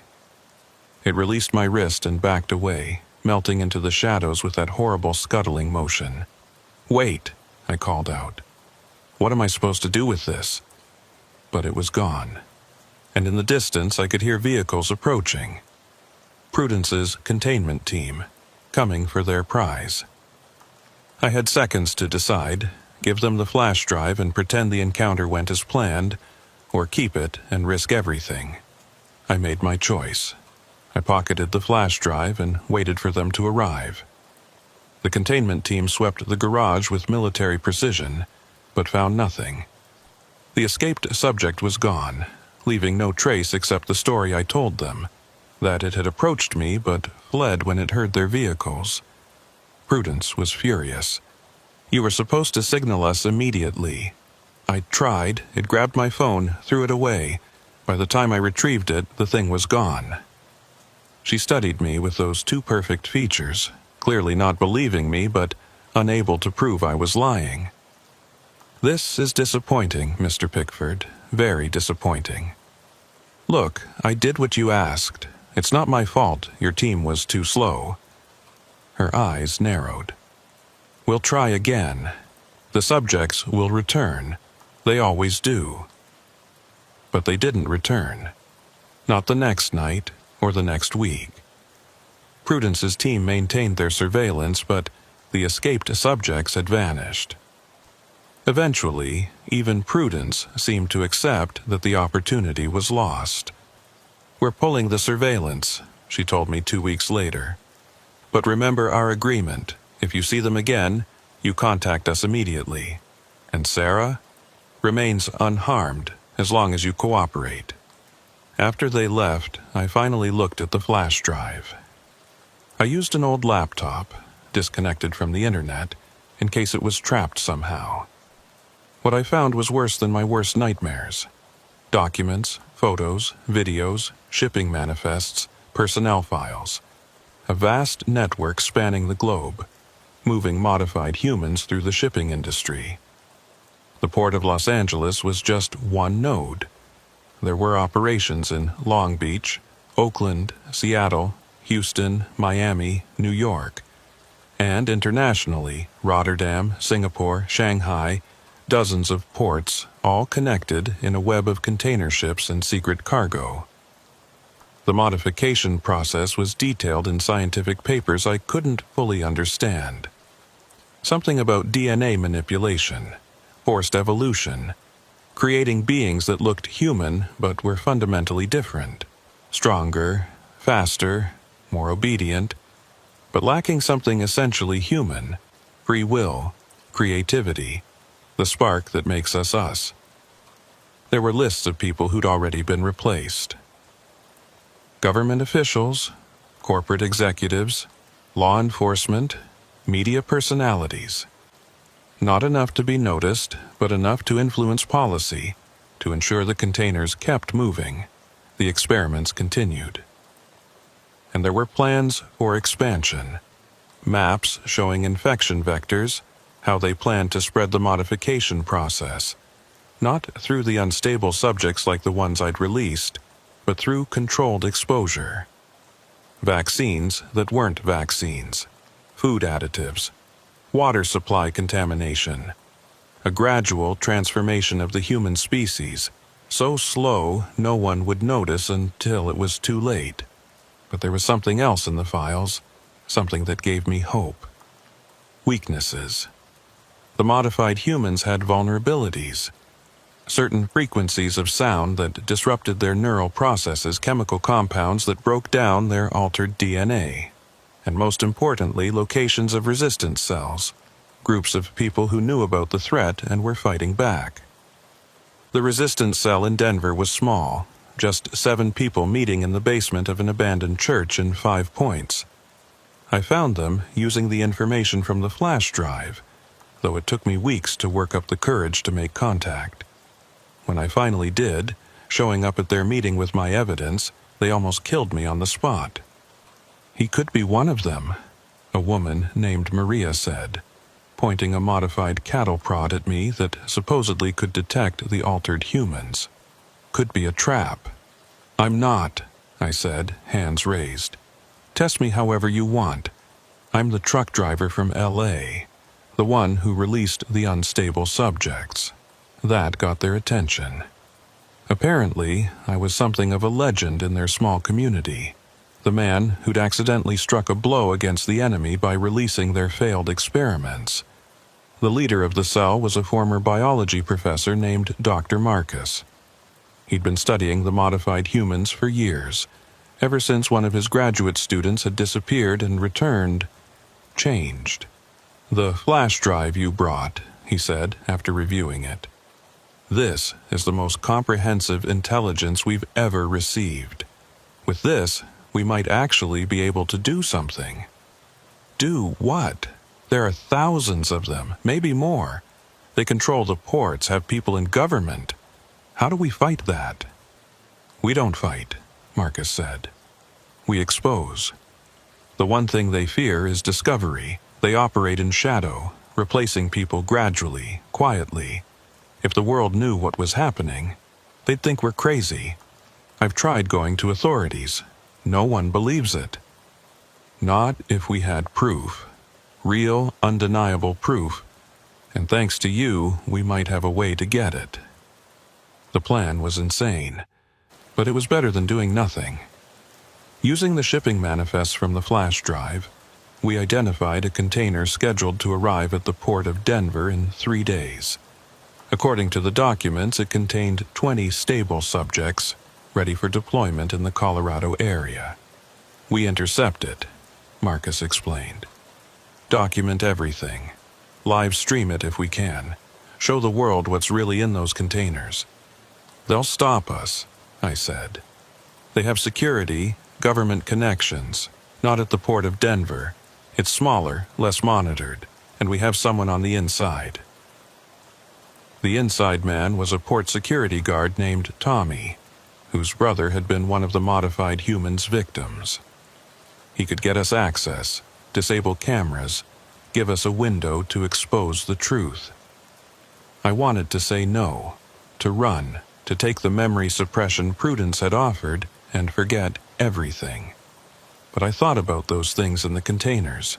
human beings twisted into slaves. I thought about the plans for mass conversion, the end of human free will, and I thought about the escaped subjects, the ones who'd gained their freedom and chosen to help me despite what had been done to them. "I'm in," I said. We spent 3 days preparing. Marcus gathered equipment, cameras, streaming devices, chemical weapons he'd developed that could harm the modified humans. Maria trained us in basic combat, though we all knew if it came to violence, we were probably dead. Tommy provided intelligence on security rotations and camera locations. The night of the interception, I was back in my element, driving a truck. We'd rented a semi, identical to the one scheduled to pick up the container. The plan was simple. I'd arrive an hour early before the real driver, load the container, and drive it to a location where we could open it safely and document its contents. Everything went wrong from the start. When I arrived at the port, the container was already being loaded onto another truck. Not the scheduled truck, something else. A black semi with no markings, no license plates, like it had materialized out of the shadows. "That's not right," Tommy said over the radio. "No one else is scheduled for pickup." I watched from a distance as figures in black uniforms supervised the loading. They moved with that too-smooth motion I'd come to recognize. Modified humans, or something else entirely. "They know," Maria said. "Somehow, they know we're here." "Abort," Marcus ordered. "Everyone out, now." But it was too late. The black semi was moving, heading not for the exit, but deeper into the port. And other vehicles were arriving, black SUVs converging on our position. "They're hurting us," I realized. "They want us to follow." "It's a trap," Maria said.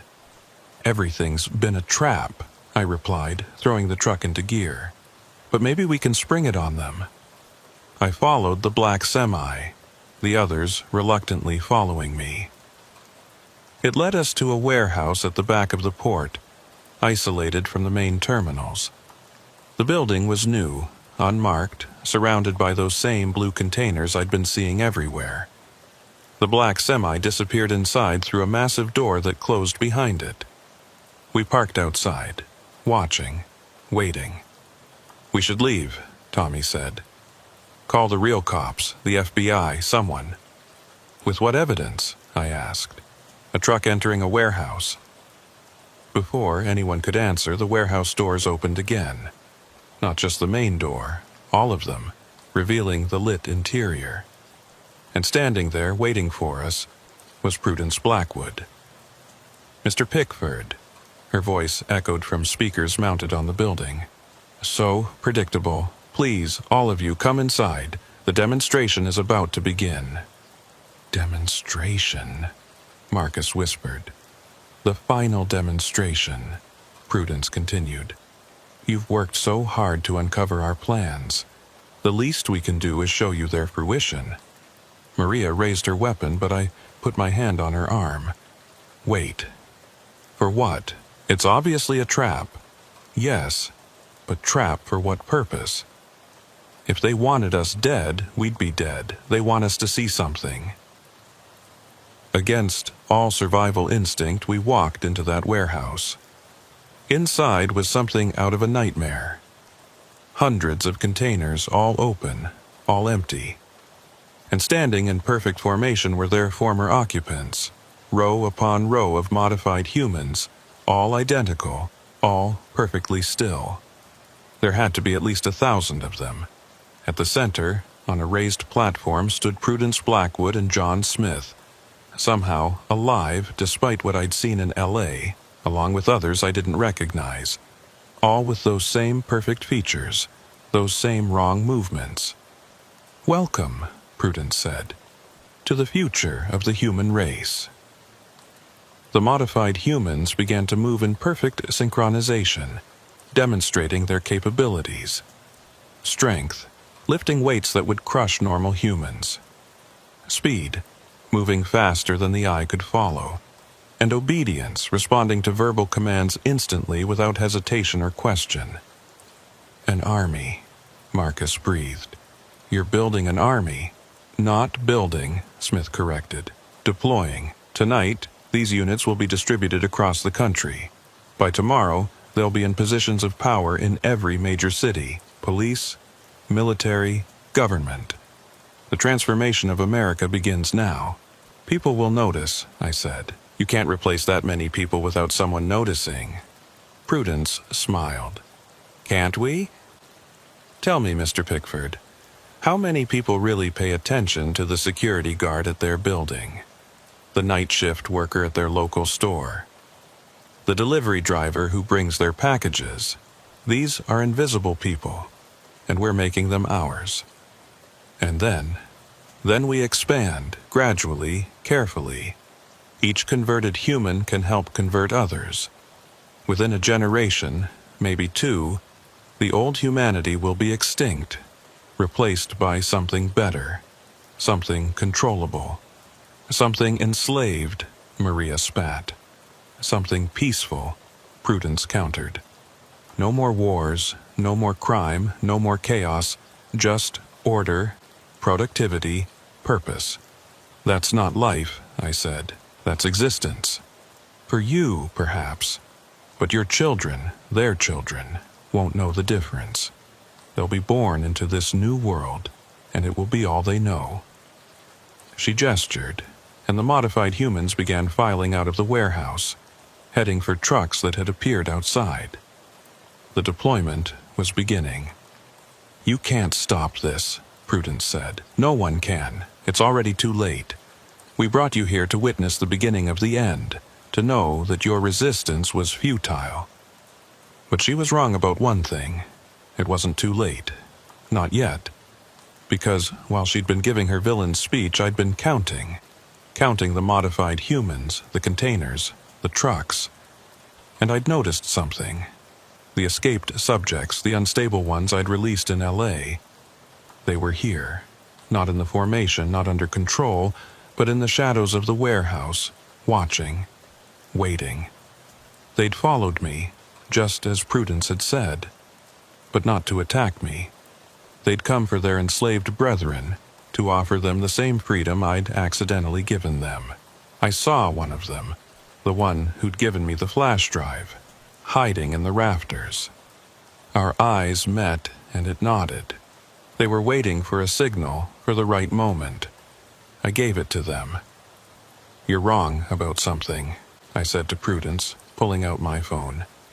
I didn't come here alone.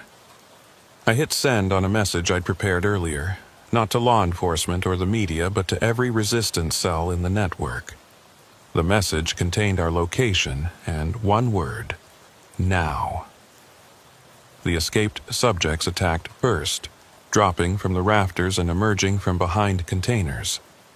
They went straight for the command platform, for Prudence and Smith and the other controllers.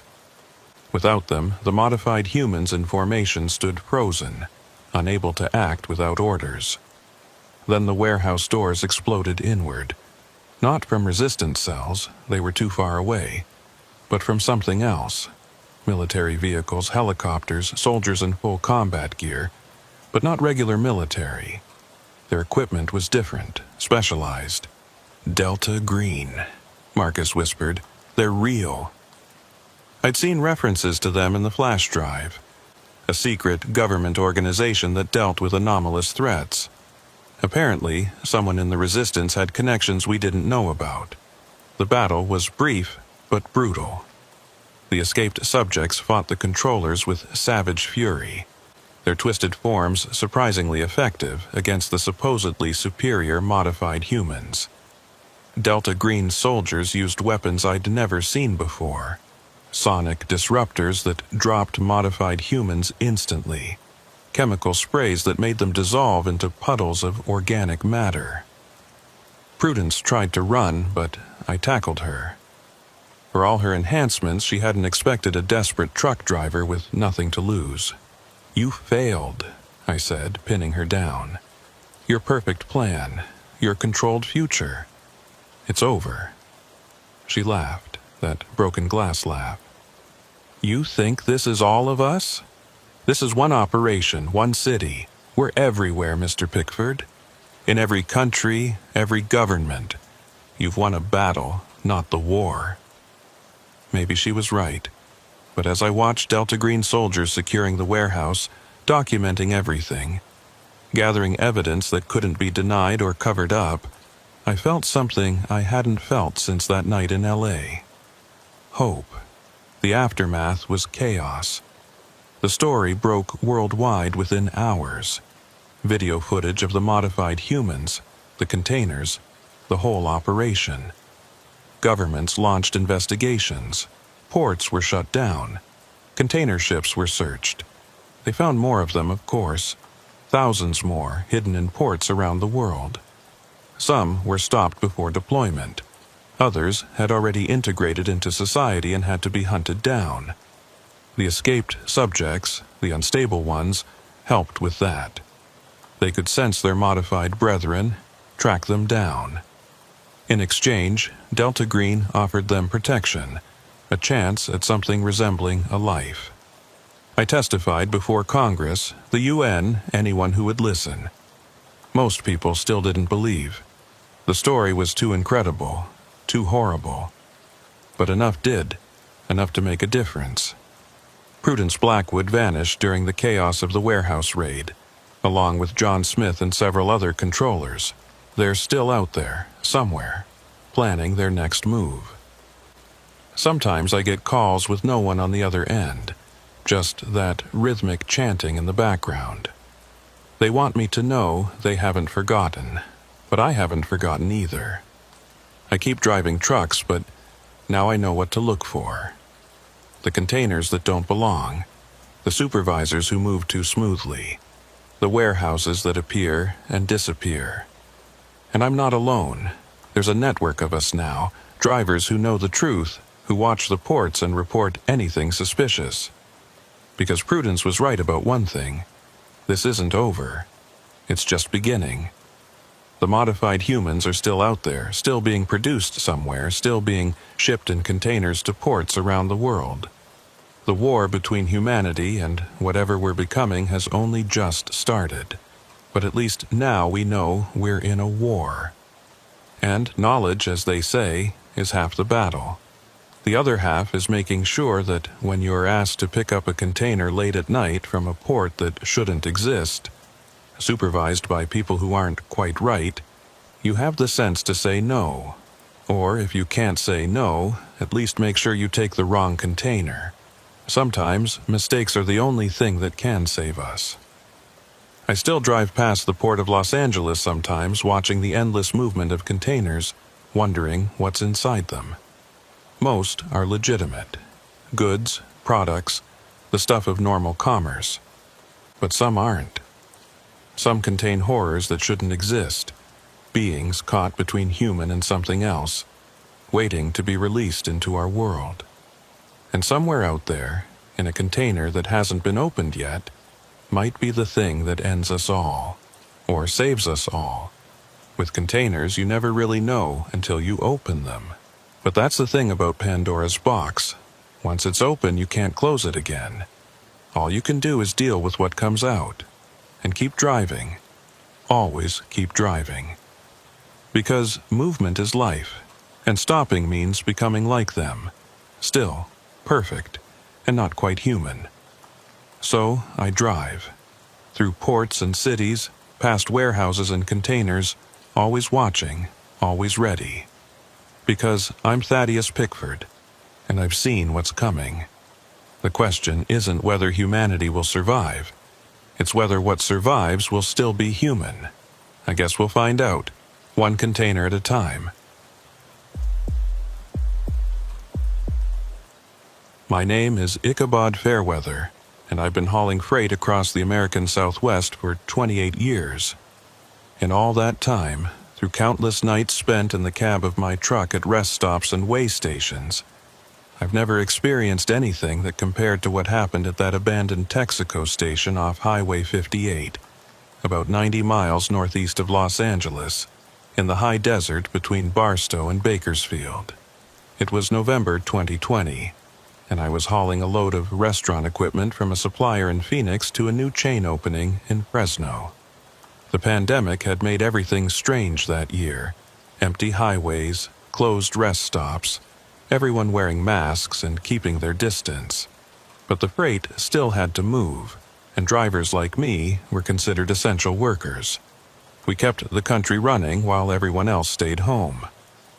I'd made this run dozens of times before, usually stopping at the Flying J in Tehachapi to catch a few hours of sleep before pushing on to Fresno. But that night, everything went wrong from the start. First, my GPS started acting up around Victorville, constantly recalculating routes and trying to send me down roads that didn't exist. Then my CB radio died completely. No static, no chatter, just dead silence. I should have taken these as warnings, should have stopped at the first well-lit truck stop I saw.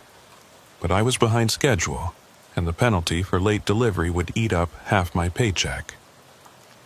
The engine trouble started just after midnight. I was climbing the grade toward Tehachapi when I heard it. A grinding sound from somewhere deep in the motor, like metal eating metal. The temperature gauge started climbing, and I could smell burning oil. I had maybe 5 minutes before the engine seized completely. I took the first exit I saw, a barely visible off-ramp with no signs, no lights, nothing to indicate where it led. The road was old asphalt, cracked and potholed, leading away from the highway into the desert darkness. My headlights illuminated Joshua trees and scrub brush on either side, and nothing else. No buildings, no lights, no signs of civilization.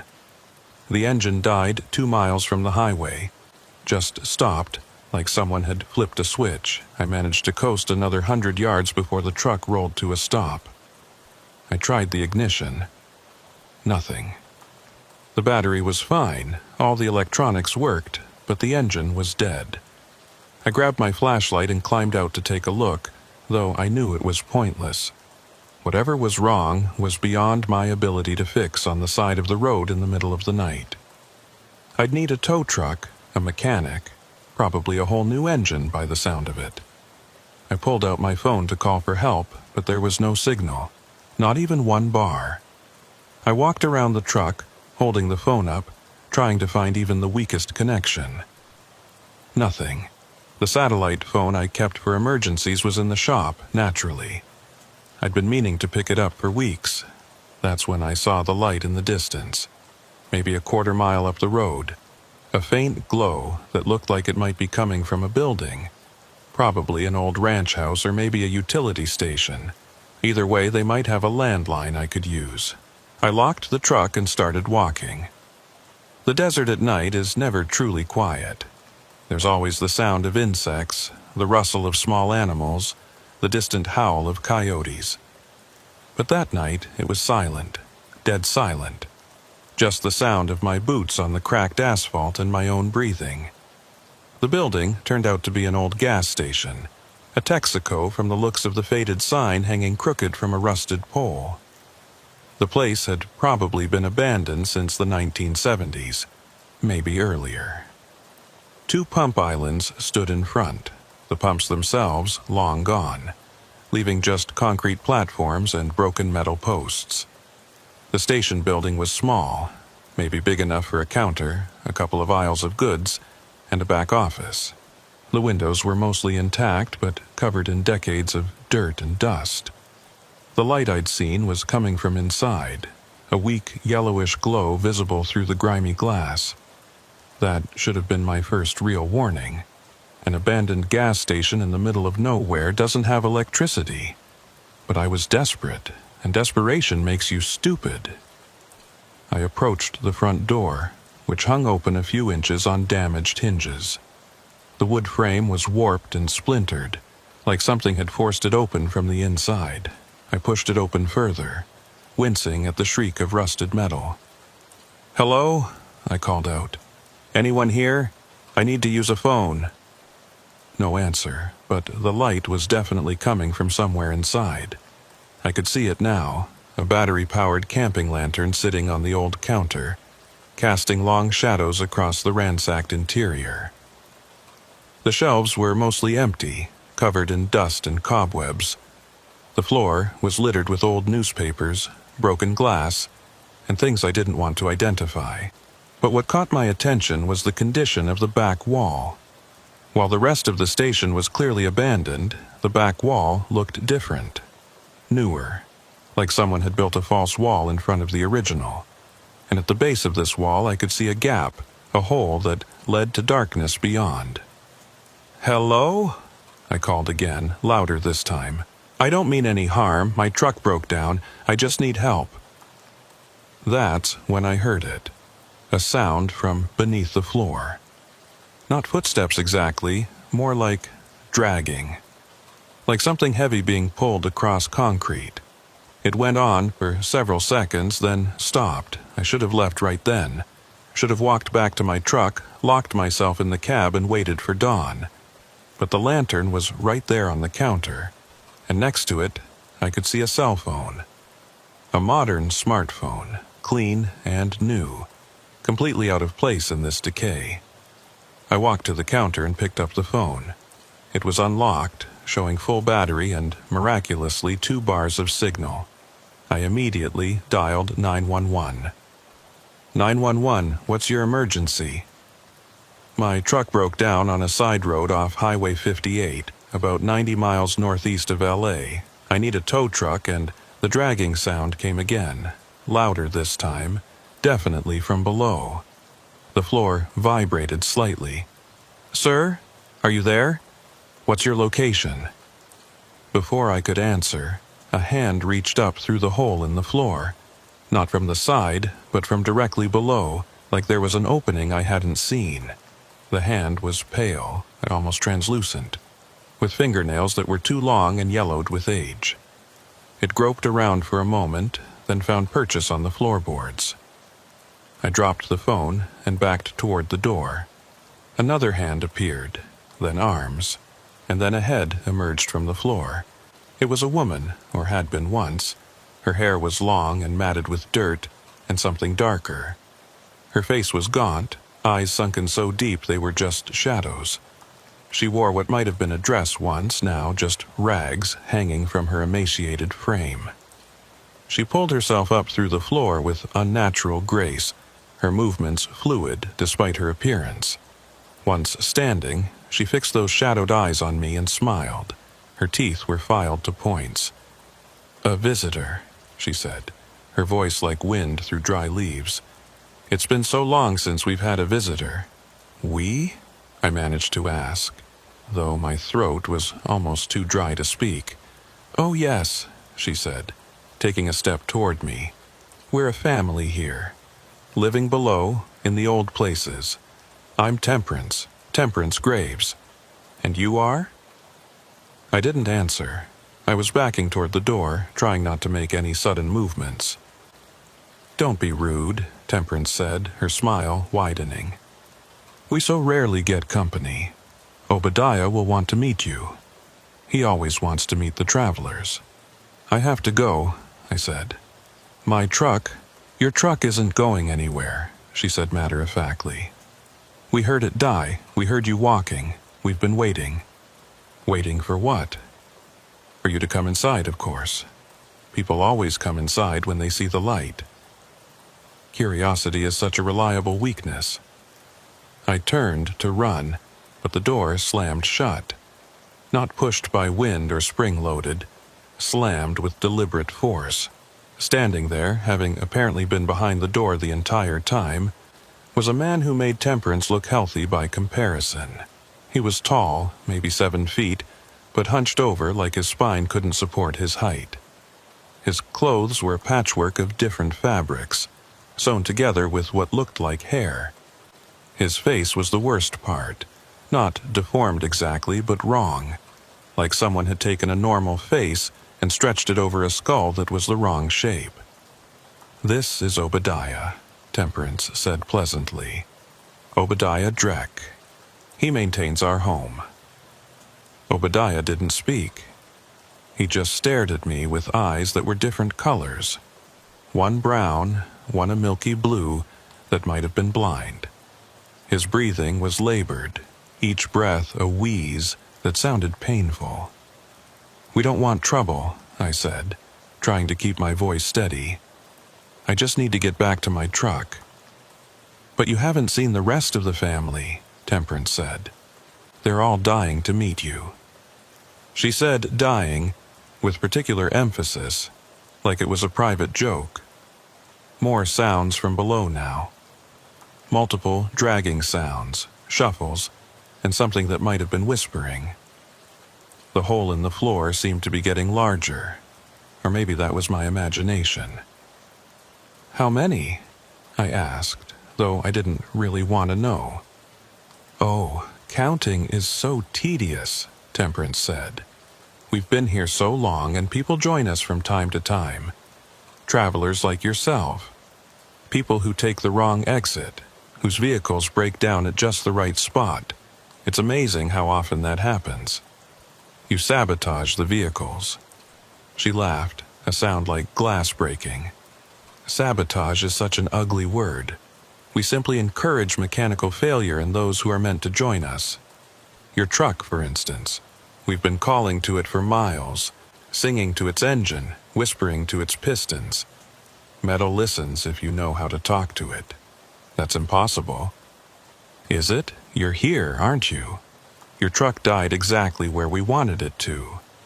You walked exactly where we guided you. Even now, you're standing exactly where you need to be. I looked down. I was standing on a trapdoor, barely visible beneath the dust and debris. The hinges were on the far side, meaning it would open toward me. If it opened, I'd fall backward into whatever was below. I stepped forward quickly, but Obadiah moved to block me, surprisingly fast for someone who looked so broken. Up close, I could smell him, decay and chemicals, like a morgue mixed with a gas station bathroom. "The family wants to meet you," Temperance said. "They're so excited. We don't often get someone so substantial. You'll last a long time." "Last?" "Oh yes. The underground is hard on the body, you see. The darkness, the diet, the activities, people wear out. But you're strong. You'll last years before you're used up." More movement below. I could hear voices now, whispers in what sounded like multiple languages or maybe no language at all. And footsteps, many footsteps, gathering beneath the floor. "What are you people?" I asked. Temperance tilted her head, considering. "People? I suppose we were once. But that was before we found the underground. Before we found what lives deeper still. We're something else now. Something better. Something worse. It depends on your perspective. You're insane. Sanity is relative. Down below in the dark, the old definitions don't apply. You'll understand soon enough." The trapdoor began to open. I couldn't see what was pushing it from below, but it was rising slowly, deliberately. The hinges screamed in protest. I made a decision. I charged directly at Obadiah, putting all my weight into it. He was bigger than me, but his body was frail, brittle. We collided and he went down hard, his head striking the floor with a wet crack. He didn't get up. Temperance shrieked, a sound that wasn't entirely human. The trapdoor flew open completely, and things began climbing out. I say things because I couldn't process them as people, not immediately. They moved wrong, crawled wrong, their limbs bending in ways that joints shouldn't allow. I didn't look back. I grabbed the lantern from the counter and threw it at the front window. The glass shattered, and I dove through the opening, feeling shards tear through my jacket and into my skin. I hit the ground hard, rolled, and came up running. Behind me, I could hear them emerging from the gas station, not just through the door and window, but from other openings, holes in the ground around the building that I hadn't noticed before. They moved like insects, scuttling and writhing, their whispers becoming shouts in that not-quite language. I ran toward my truck, my boots pounding on the asphalt. But they were faster, or new shortcuts. Figures emerged from the desert on both sides, converging on the road ahead of me. They looked human from a distance, but as they got closer I could see the wrongness. Too many joints in their arms. Faces that didn't quite match, like they were wearing masks made of skin. Bodies that moved with a liquid grace that human muscle and bone couldn't achieve. I veered off the road into the desert, hoping the rough terrain would slow them down. It didn't. They flowed over rocks and around Joshua trees like water, getting closer with each second. I could hear Temperance's voice rising above the others, not shouting but singing, a wordless melody that made my teeth ache. That's when I saw the lights. Headlights coming down the road from the highway. A vehicle approaching fast, engine roaring. I changed direction, running toward it, waving my arms and shouting for help. It was a pickup truck, old and rusted but moving with purpose. It skidded to a stop between me and my pursuers, and the driver's door flew open. "Get in," a man's voice shouted. I didn't hesitate. I ran around to the passenger side and jumped in. The driver was already moving before I had the door closed, the truck's tires spinning on the asphalt as we accelerated away from the things that had been chasing me. In the side mirror, I could see them standing in the road, watching us leave.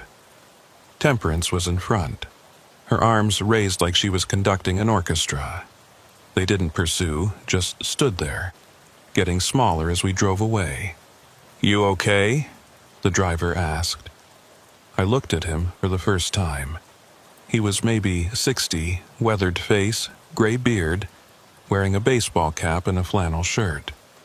He looked completely normal, completely human, and I almost wept with relief. "Thank you," I managed to say. "Thank you so much." "Don't thank me yet," he said, not taking his eyes off the road. "We're not clear. They don't like to let people go once they've been marked." "Marked? What are you talking about?" He glanced at me, then at my arms. "You're bleeding." I looked down.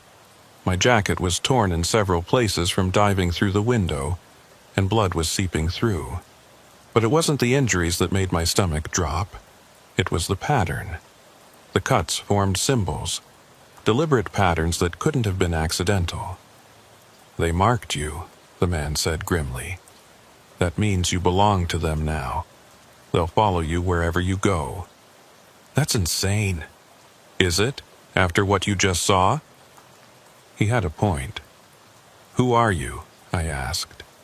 "Name's Bill. I live out here, keep an eye on things, try to help when I can, though I'm usually too late." "You know about them, about what they are?" Bill was quiet for a moment, navigating the truck back onto the highway. "I know enough. That gas station's been there since the 1950s. The Graves family owned it. Temperance's parents. Normal folks, far as anyone knew. Then they started digging." "Digging?" "A basement," they said, "storage space." But they didn't stop at one level. They kept going deeper. Found something down there, something that had been buried for a reason. After that, they changed, the whole family, everyone who worked at the station. They went underground and never really came back up. But that was 70 years ago. They can't be the same people. Bill gave me a look. "Can't they?" "You saw them. Do they look like they age normal?" We drove in silence for a while. I could see my truck in the distance, still sitting where it had died. Bill pulled up behind it. "Your engine will start now," he said. "They only break things to bring people in. Once you've been marked, they don't need to keep you here." "How do you know all this?" He pulled up his sleeve, revealing old scars on his forearm. They formed the same kind of patterns as my fresh wounds. "Because they marked me 43 years ago," he said. "I've been living out here ever since, watching that place, warning people when I can. But the mark never goes away. They're always calling, always pulling. One day, I'll go back. We all go back eventually. There has to be a way to break it, to get free." Bill laughed, but there was no humor in it. "If there is, I haven't found it. The best you can do is stay away, keep moving, don't let the pull get too strong." I tried my truck's ignition. It started immediately, the engine purring like nothing had ever been wrong. "Go," Bill said. "Make your delivery. Try to forget this happened." But when you start having the dreams, when you start hearing her singing in your sleep, when you find yourself taking exits you didn't mean to take, remember that fighting it only makes it worse. What dreams? You'll see. They'll show you what's under the station, what's deeper down, what they found and what found them. And once you've seen it all, really seen it, you'll understand why going back starts to seem like a good idea. He drove off before I could ask anything else, his taillights disappearing into the darkness. I sat in my truck for a long moment, engine running, trying to process what had happened. Then I put it in gear and drove to Fresno, made my delivery, and tried to pretend everything was normal. But that night, in a motel room that should have been safe, the dreams started. The dreams were always the same at first. I'd be standing in that gas station again, but this time the trapdoor was already open, and instead of running, I'd walk toward it. I'd look down into absolute darkness, and from that darkness, Temperance's voice would float up, singing that wordless song that made my bones ache. Then I'd wake up, usually around 3 a.m., drenched in sweat and with the taste of rust in my mouth. For 2 weeks after the incident, I tried to maintain my normal routine. I took regular runs, Phoenix to LA, Sacramento to Vegas, Portland to San Francisco. I told myself that keeping busy would help me forget. But the marks on my arms wouldn't let me forget. They'd healed faster than they should have, leaving scars that looked years old after just days. And sometimes, in the right light, they seemed to glow faintly, pulsing with my heartbeat. I didn't tell anyone what had happened. Who would believe me? I'd sound like another trucker who'd been on the road too long, seeing things in the desert that weren't there. But I knew it was real. The scars proved it. The dreams proved it. And worse, the compulsion proved it. It started small. I'd be driving on Highway 58 and find myself slowing down near that unmarked exit, my turn signal clicking before I realized I'd activated it. I'd catch myself and drive on, but each time it got harder to resist. The pull was getting stronger. 3 weeks after the incident, I met another marked one. I was at a truck stop in Bakersfield, grabbing coffee at 2 a.m. when I noticed her. She was sitting in a booth in the corner, staring at nothing, her own coffee untouched and cold. What caught my attention were her arms. She wore a tank top despite the cool night, and I could see the scars. The same patterns as mine. I sat down across from her without asking. She looked up, and I saw recognition in her eyes. "You've been to the station," she said. It wasn't a question. 3 weeks ago, you? 8 months. She laughed bitterly. "I'm Linda Morrison. Used to drive for Conway. Used to. Can't anymore. The pull's too strong. Every time I get behind the wheel, I end up heading toward that exit. Last month, I made it all the way to the station before I snapped out of it. They were waiting for me, standing in the road, like they knew I was coming. What did they want? For me to come inside, to go below. They said I was ready, that I'd seen enough in the dreams to understand. Did you go?" She shook her head. "Managed to turn around, but barely. Sold my truck the next day. Been taking buses ever since, staying away from that part of the state." "There has to be a way to break this," I said. Linda pulled out a notebook, weathered and filled with cramped handwriting. "I've been researching, talking to others who've been marked. There are more of us than you'd think." She showed me pages of notes, testimonies from other truckers, travelers, even locals who'd made the mistake of investigating the abandoned station. The earliest account was from 1952, just a year after the Graves family started digging. According to this, Linda said, pointing to a faded photocopy of an old newspaper article, the Graves family claimed they found a natural cave system under their property. They were going to turn it into a tourist attraction, like those caverns you see advertised on billboards. But then the reports started. What reports? Missing persons. Travelers who stopped for gas and never left. Local kids who went exploring and came back. Different. The county tried to investigate, but the detective they sent went missing too. After that, people just started avoiding the place. But it's been 70 years. How are they still alive down there? Linda flipped to another page, this one covered in her own sketches based on descriptions from dreams. The drawings showed tunnels extending deep underground, branching into a complex network, and at the center, something that hurt to look at even in crude pencil form. Everyone who's been marked has the same dreams eventually, she said. We all see the same thing at the center of those tunnels. Something that was buried there long before the Graves family started digging. Something that should have stayed buried. What is it? Nobody knows for sure. But whatever it is, it changed them. Gave them long life, abilities that humans shouldn't have, but took their humanity in exchange, and now they serve it, bringing it new people to change, to add to their underground family. Bill said everyone goes back eventually. Linda's face went pale. You met Bill? Bill Hutchinson? He saved me. Drove me away from the station. She laughed, but it sounded more like a sob. Bill Hutchinson died in 1978. That's impossible. I was in his truck. He talked to me. Linda showed me another newspaper clipping. It was an obituary from the Bakersfield Californian, dated July 15th, 1978. William Bill Hutchinson, age 60, died in a single-vehicle accident on Highway 58. The photo showed the same man who had saved me, right down to the baseball cap and flannel shirt.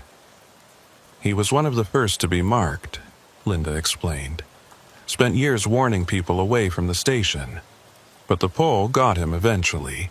His truck was found crashed near that exit, but his body was never recovered. Since then, people have reported seeing him out there, still trying to warn travelers.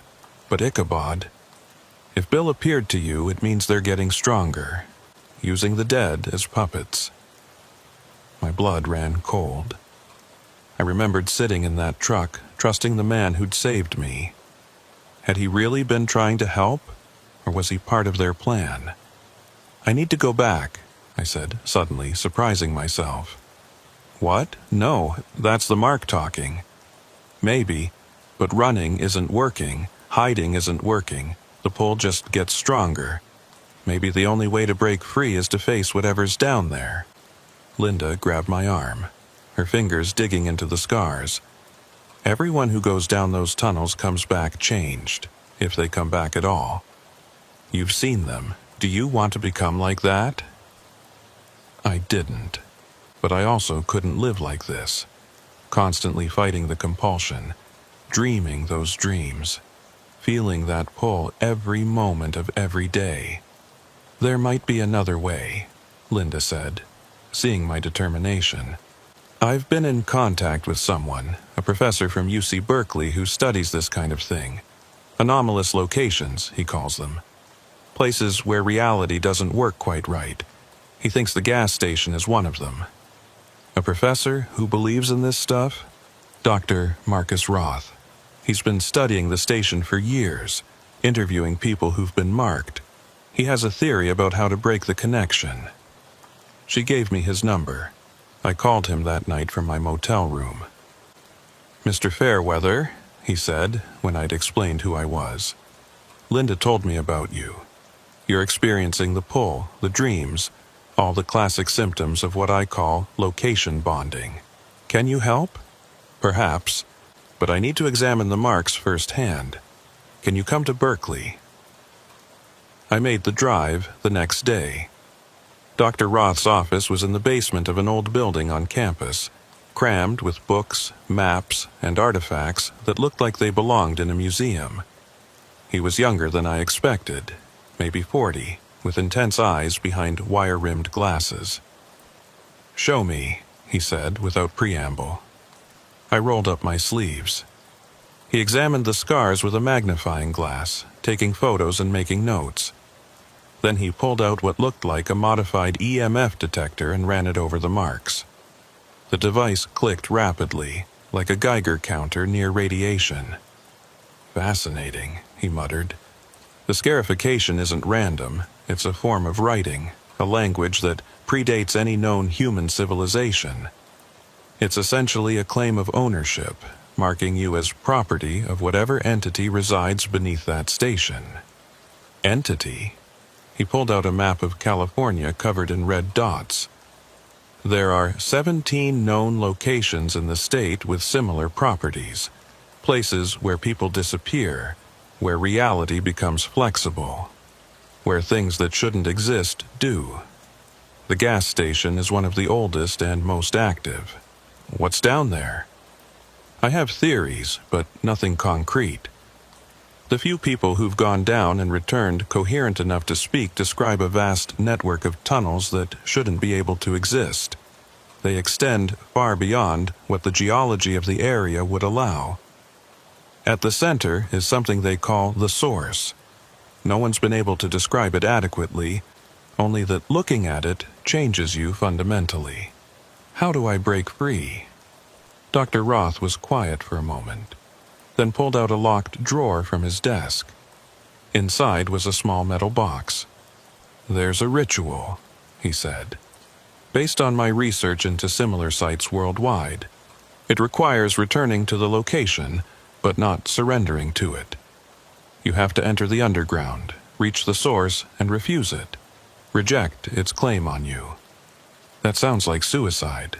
For most people, it would be, but you'd have protection." He opened the metal box, revealing a pendant on a chain. It was made of a metal I didn't recognize, covered in symbols that hurt to look at directly.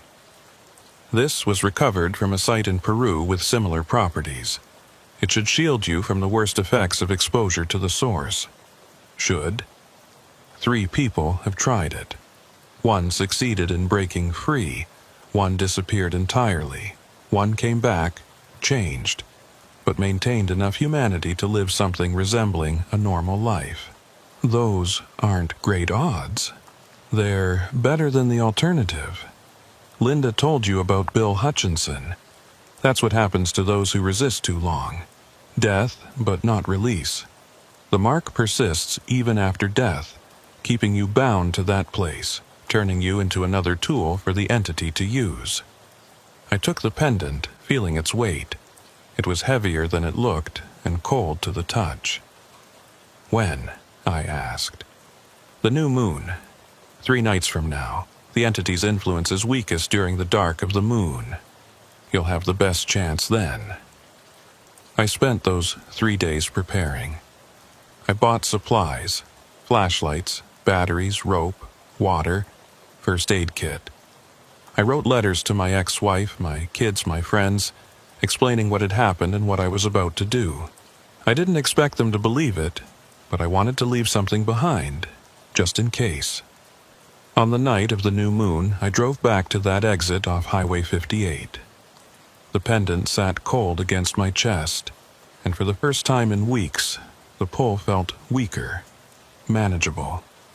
I could think clearly. The gas station looked different in the darkness of the new moon, more decrepit, older, like decades had passed since my last visit. The front door stood open, inviting.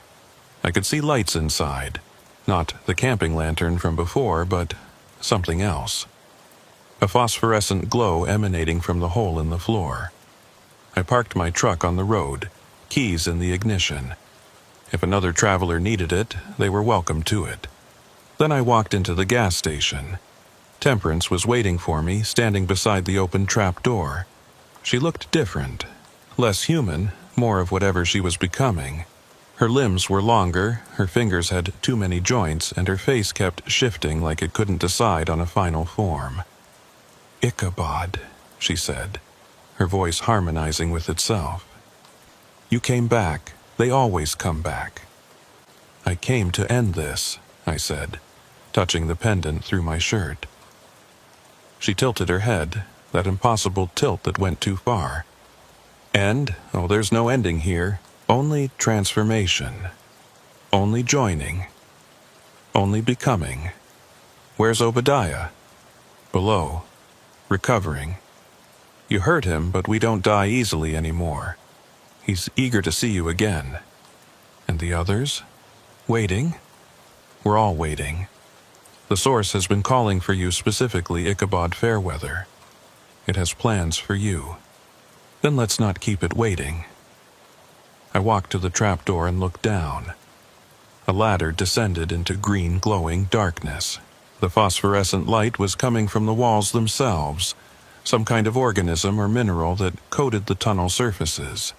It pulsed rhythmically, like a heartbeat. I climbed down. The ladder went deeper than should have been possible, far deeper than any basement or cave system could naturally exist in this area. The temperature dropped with each rung, and soon my breath was misting in the cold air. The light grew stronger as I descended, changing from green to blue to something beyond the normal spectrum that made my eyes water. Finally, my feet touched solid ground.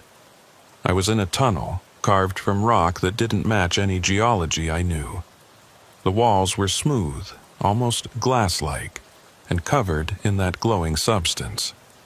The tunnel extended in both directions, curving out of sight. "This way." Temperance's voice came from behind me. She had descended the ladder without using the rungs, her elongated limbs allowing her to spider down the walls. "The family is gathering." I followed her deeper into the tunnels. We passed openings to other passages, glimpses of chambers filled with things I didn't want to examine too closely. In one, I saw what might have been people, suspended in cocoons of that glowing substance. In another, machines that looked organic, pulsing and breathing, and always that sound, like singing, like screaming, like something in between. We emerged into a vast cavern, impossible in its dimensions. The ceiling was so high it was lost in darkness, and the far walls were barely visible in the phosphorescent glow. The floor was covered in structures that might have been buildings or might have been growths, geometric patterns that hurt to follow with human eyes. And there were people, hundreds of them. Some looked almost normal from a distance, but as we got closer I could see the changes. Extra limbs, faces in the wrong places, bodies that bent and twisted in ways that defied anatomy. They all turned to watch as Temperance led me through their midst. "The new family member," someone whispered. "Fresh transformation," said another. "The Source has chosen well." At the center of the cavern was a pit, perfectly circular, about 50 feet across. The glow was strongest here, so bright it was almost painful. The others had formed a circle around it, leaving a path for us to approach. Obadiah was there, standing at the edge of the pit. His body showed no signs of our earlier struggle, but he had changed. He was taller, more twisted, less human than before. When he saw me, his face split into a smile that had too many teeth. "Welcome home," he said. I looked into the pit. At first I couldn't process what I was seeing. It was like looking at an optical illusion that kept shifting, never resolving into anything comprehensible. Then, slowly, my brain started to make sense of it. It wasn't one thing. It was many things, or maybe one thing with many parts. Organic and mechanical, ancient and timeless, beautiful and horrifying all at once. It pulsed with that phosphorescent light, and with each pulse, I felt the marks on my arms burn. "The Source," Temperance said reverently. "It came from outside, from between the stars, from places where physics works differently. It crashed here eons ago, burrowing deep, waiting. The Graves family found it, freed it partially, and it rewarded them with immortality of a sort. That's not a reward, I said, my hand clutching the pendant. Isn't it? We don't age, we don't die. We're free from human limitations, human fears, human weakness. All it asks in return is that we bring it new converts, new family members to transform. You're slaves. We're evolved. The source pulsed brighter, and I heard its voice in my head, not words, but concepts, images, feelings.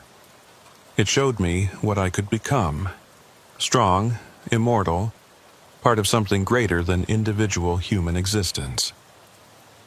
It showed me the network of tunnels extending not just under the gas station, but across the entire desert, connecting to other sites, other sources, a vast underground empire of the transformed.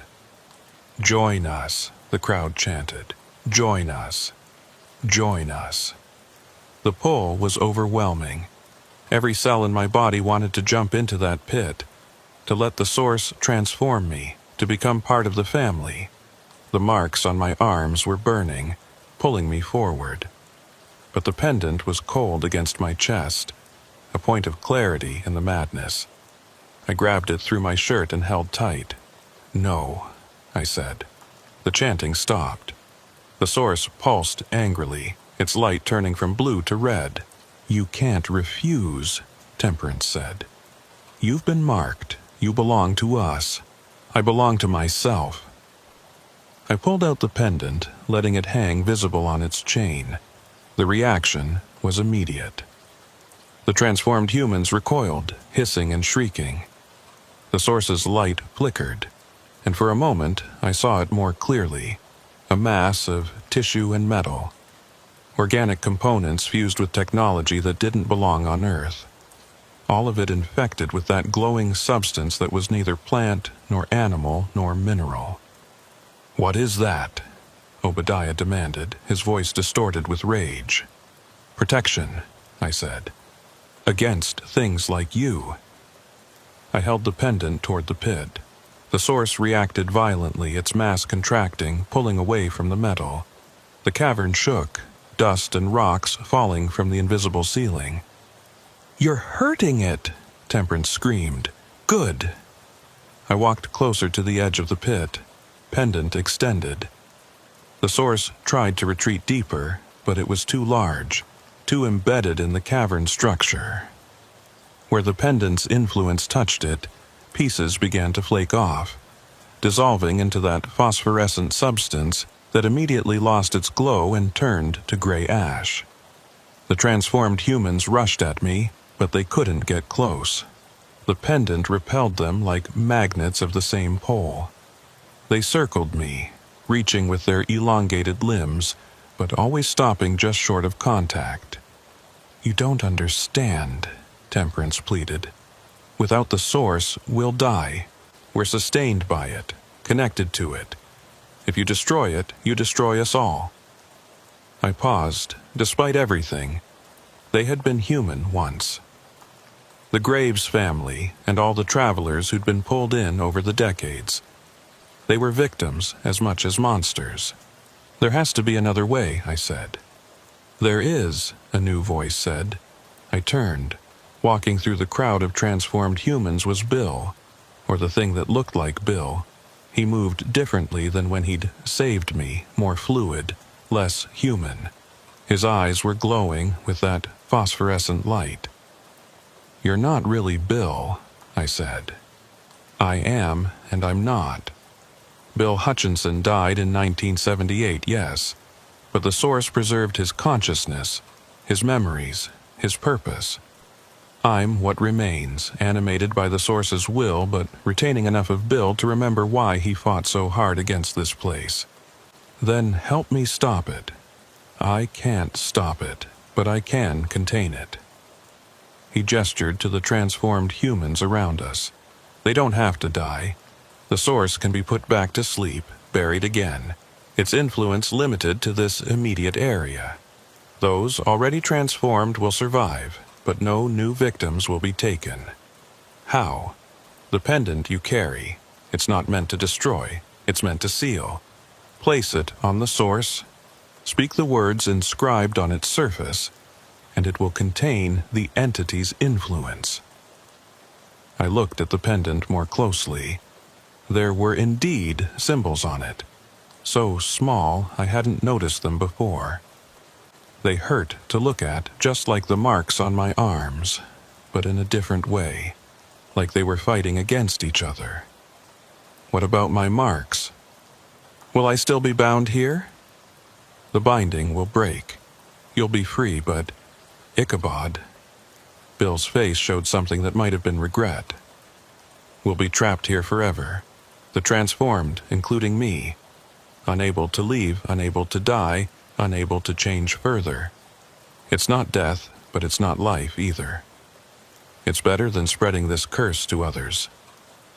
Bill nodded slowly. Yes, it is. I approached the edge of the pit again.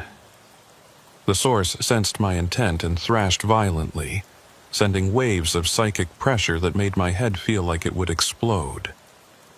The transformed humans wailed, some collapsing as the source's distress affected them. "Do it now!" Bill shouted, "before it fully awakens." I held the pendant over the pit, trying to read the symbols. They swam before my eyes, rearranging themselves into something almost pronounceable. I spoke them aloud, my tongue struggling with syllables that human mouths weren't meant to form. The pendant grew hot in my hand, then suddenly cold. It pulled downward with incredible force, yanking me to my knees at the edge of the pit. I let go, and it fell, striking the source with a sound like a thunderclap. The reaction was immediate and violent. The source convulsed, its mass contracting and expanding rapidly. The phosphorescent light flashed blindingly bright, then began to dim. The transformed humans screamed in unison, a sound that threatened to burst my eardrums. Then, suddenly, silence. The source went dark. Not completely, a faint glow remained, like embers in a dying fire. But the overwhelming light that had filled the cavern was gone. In the dim illumination that remained, I could see the transformed humans standing frozen, like statues caught mid-motion. Then, one by one, they began to move again, but differently. Slower, more deliberately, more human. Temperance approached me, and in the faint light I could see tears running down her distorted face. "What have you done?" "What needed to be done," I said. She looked at her hands, with their too many joints and fingers that bent wrong. "We're trapped now, truly trapped. Before, we could at least dream of spreading, of growing, of becoming something more. Now we're just this, forever." "I'm sorry," I said, and meant it. "No," Bill said, stepping forward. "Don't apologize, this is better. We were parasites spreading infection. Now, we're contained. It's a prison, but a just one." The cavern began to shake. Not violently, but steadily, like the earth was settling into a new configuration. "You need to leave," Obadiah said, his voice clearer than I'd ever heard it. "The tunnels are reconfiguring. The source is sealing itself off. If you don't go now, you'll be trapped here with us." I looked at the pit. The source had contracted into a much smaller mass, wrapped around the pendant like a cocoon. The marks on my arms were fading, the scars becoming just scars, no longer glowing or pulling. "What will you do?" I asked them. "Exist," Temperance said simply. "Wait, maybe find peace eventually, or madness, time will tell." "The gas station will remain," Bill said. "A warning. We'll make sure no one else enters. We'll be guardians instead of predators." The shaking intensified. Cracks appeared in the cavern floor, spreading outward from the pit. "Go!" Obadiah shouted. "Now!" I ran. Back through the tunnels, which were indeed changing. Passages sealing, new ones opening, the entire underground structure reorganizing itself. The phosphorescent organisms on the walls were dying, their light fading to nothing. Soon, I was running in complete darkness, guided only by instinct and the fading connection to the surface that the marks had given me. I found the latter more by luck than skill, my hands hitting the rungs just as the tunnel behind me collapsed with a sound like the world ending. I climbed faster than I'd ever climbed in my life, the ladder shaking, rungs breaking under my feet. Above, I could see stars through the trapdoor opening, the most beautiful thing I'd ever seen. I hauled myself up through the floor of the gas station just as the ladder gave way entirely, falling into darkness that no longer glowed. The trapdoor slammed shut on its own, and I heard mechanisms clicking beneath it, locks engaging, seals forming. When I tried to lift it, it was like trying to lift a mountain. It would never open again. The gas station was different, older, more decrepit, but also more honest. It was what it appeared to be, an abandoned building slowly being reclaimed by the desert. The false walls were gone, revealing the original structure. The camping lantern was there, but its battery was dead, had probably been dead for years. I stumbled outside into the pre-dawn darkness. My truck was where I'd left it, keys in the ignition. It started on the first try. As I drove away, I looked back one last time. I could see figures in the gas station windows, Temperance, Obadiah, Bill, and others. They weren't waving goodbye, they were just watching, eternal sentinels now instead of predators. I wondered if I'd saved them or condemned them to something worse than death. The marks on my arms were completely gone by the time I reached the highway, leaving only faint scars that could have been from anything. The pull was gone too, that constant tugging toward the gas station. I was free, but freedom came with a price, knowledge. I knew what was out there beneath the normal world. I knew how thin the barriers were between our reality and things that shouldn't exist, and I knew that the gas station was just one of many such places. I drove to Berkeley and told Dr. Roth everything. He listened without interrupting, taking notes, occasionally nodding as if I was confirming theories he'd held. "The pendant worked," he said when I finished. "Better than I'd hoped. You've effectively quarantined an anomalous location, preventing it from spreading its influence. There are others, aren't there? Other places like that. 17 confirmed in California alone, hundreds worldwide. Most are dormant or contained naturally, but some..." He pulled out his map with the red dots. "Some are active, growing, spreading. Someone should do something about them." He looked at me carefully. "Someone like you?" I thought about it. I had experience now. I knew what to look for, what to avoid, how to fight back if necessary. And I had nothing else. My old life felt hollow after what I'd experienced. How could I go back to hauling ordinary freight when I knew what was really out there? "Do you have more pendants?" I asked. Dr. Roth smiled. "I have resources, artifacts, knowledge. What I lack are people brave enough, or foolish enough, to use them. That's how I became something more than a truck driver. I still haul freight, but now my routes take me to places Dr. Roth marks on his map. Places where reality is thin, where things that shouldn't exist do, where people disappear and sometimes come back changed. I've sealed 3 more sites in the 2 years since the gas station. Each one was different. A motel in Arizona where guests checked in but never checked out. A rest stop in Oregon where the bathroom mirrors showed things that weren't there. A way station in Nevada where trucks lost more than just weight. Each time, I found people trapped between human and other, victims of things that fed on transformation and loss. Sometimes I could save them. Sometimes all I could do was contain them. But I always think about that gas station off Highway 58. Sometimes I drive by it, though I never stop. It's still there, looking more abandoned each time, slowly crumbling back into the desert. But I know that beneath it, in tunnels that shouldn't exist, Temperance and Obadiah and Bill and all the others are still there, standing guard over something that should never be released. Linda Morrison helps me now. She got over her fear, learned to fight back against the pull of these places. We map them, document them, warn other truckers through coded messages on CB channels.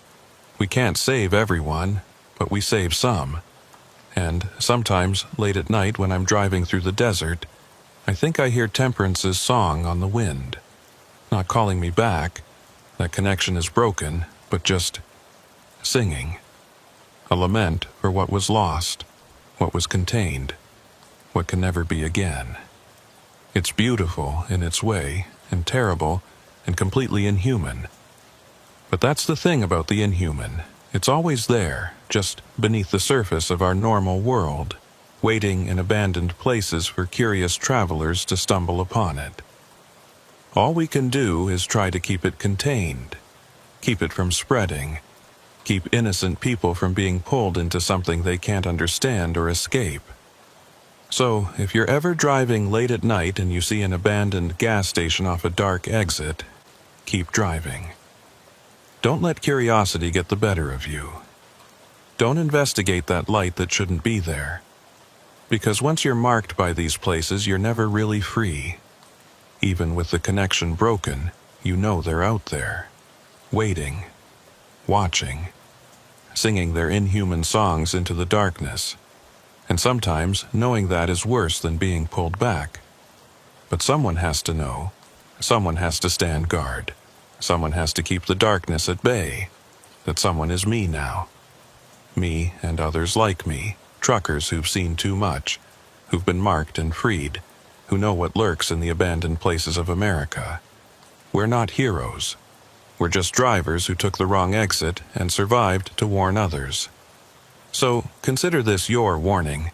When you see that unmarked exit, that abandoned building, that light where no light should be, keep driving. Your curiosity isn't worth what waits inside. Trust me, I know. I've been there. And part of me, despite everything, will always be there. In that gas station off Highway 58, where Temperance Graves sings her eternal song and the source waits, contained but never truly dead, for someone foolish enough to set it free again. It's been 5 years now since I sealed the gas station. 5 years of hunting anomalies, containing threats, saving people when I could.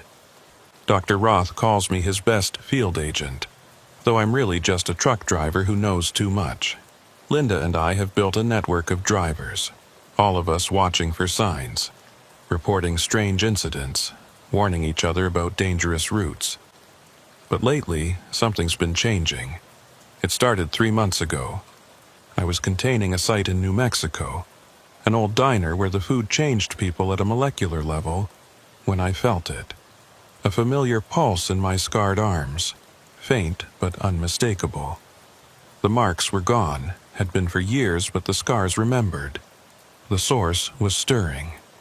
I called Dr. Roth immediately. He'd been monitoring the gas station through various remote means, seismic sensors, electromagnetic readings, even satellite imagery. Everything had been quiet for years. But when he checked his data, he found anomalies starting 3 months ago. Small at first, barely noticeable, but growing stronger. It shouldn't be possible, he said. The pendant was designed to be permanent. Maybe it wasn't strong enough, or maybe the source is stronger than we thought. There's another possibility, he said reluctantly. Someone might be trying to free it from the outside. That thought chilled me more than any anomaly I'd faced. Who would want to free that thing? Who even knew it was there? I got my answer a week later when Linda called me, panic in her voice. Ichabod, I just saw him. At the truck stop in Bakersfield. Saw who? Obadiah Dreck. He was just standing there watching me. That's impossible. He's sealed underground with the others. I know what I saw. He looked different. More human than before, but it was definitely him. He left this. She sent me a photo of a note, written in handwriting I recognized from shipping manifests at the gas station. The seal weakens. The family grows restless. Come home. I drove to Bakersfield that night, but found no trace of Obadiah. The security cameras at the truck stop showed Linda talking to someone, but the figure was blurred, distorted, like the cameras couldn't quite capture him. Over the next few weeks, more sightings came in. Temperance at a rest stop in Fresno. Bill on Highway 58, standing by the roadside, watching traffic pass.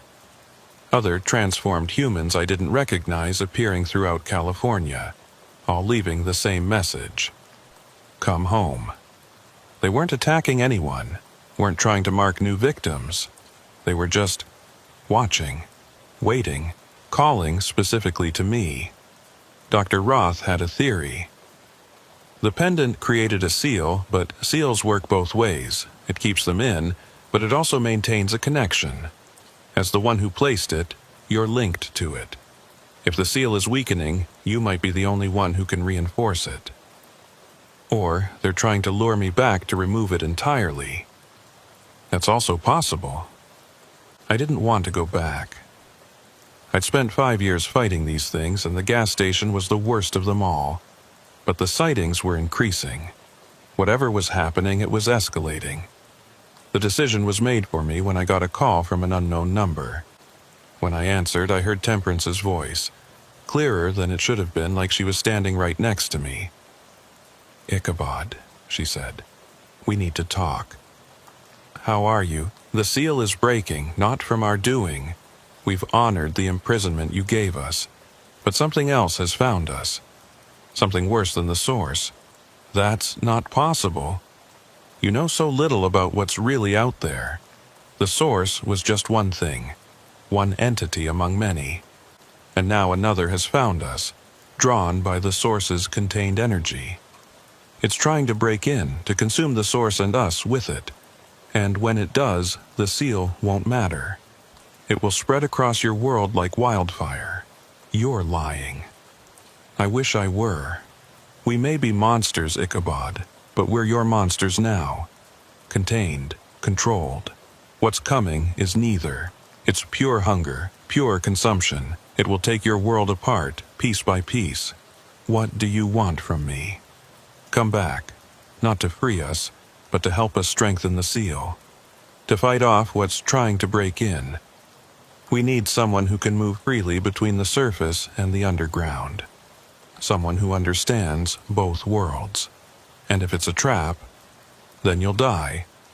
But if it's not a trap and you don't come, everything dies. Your choice. She hung up. I sat in my truck for a long time, thinking. Everything in me said it was a trap. But what if it wasn't? What if something worse really was coming? I made preparations. I gathered every artifact Dr. Roth had that might help. Pendants, weapons, protective charms from a dozen different cultures.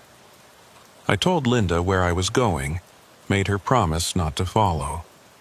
I wrote more letters, just in case. Then I drove back to that exit off Highway 58. The gas station looked different than my last visit. It was surrounded by vehicles, military trucks, unmarked vans, even a few big rigs. People in hazmat suits were setting up equipment, taking readings, establishing a perimeter. As I approached, soldiers raised weapons. "Stop right there," one shouted. "This area is restricted." Before I could respond, another figure emerged from the command tent. A woman in a black suit, no hazmat gear, walking with confidence despite the supposed danger. "Mr. Fairweather," she said, "we've been expecting you." "Who are you?" "Agent Sarah, Department of Anomalous Containment. We've been monitoring this site since your initial containment 5 years ago. The government knows? We've always known. We just prefer to let civilians handle the initial containment when possible. Less paperwork, but the situation has changed. She led me to a bank of monitors showing various readings I didn't understand. But one screen showed something I did recognize, a view of the underground cavern, somehow captured despite the depth and the seal. The transformed humans were there, hundreds of them, all facing outward in a defensive circle around the pit where the source lay contained. But there was something else. At the edges of the cavern, darkness moved. Not shadow, but something darker, something that seemed to eat light itself. It pressed against invisible barriers, probing for weakness. It started 3 weeks ago, Agent Sarah explained. Something from deeper underground, from cave systems we didn't even know existed. It's been drawn to the contained source like a moth to flame, but a moth that wants to eat the flame and everything around it. What is it? We don't know. Our instruments can't properly measure it. It exists partially outside our dimensional framework, only intersecting with our reality when it feeds. What we do know is that if it breaks through the seal and consumes the source, it will have enough energy to fully manifest in our world. The results would be catastrophic. How catastrophic? She pulled up a map of California. Initial estimates suggest total consumption of organic matter in a 50-mile radius within the first hour. After that, exponential growth. The entire state within a day. The continent within a week. Jesus. The transformed humans have been holding it back, but they're weakening. They need help. You want me to go down there? You're the only one who's been down and come back unchanged. You have experience with the source, with the transformed. And according to our readings, you're still connected to the seal you placed. You might be able to reinforce it. Might. It's better than watching the world end. I looked at the monitors again. Temperance was there, standing at the edge of the defensive circle. As if sensing my observation, she looked up at the camera and nodded. "I'll need backup," I said.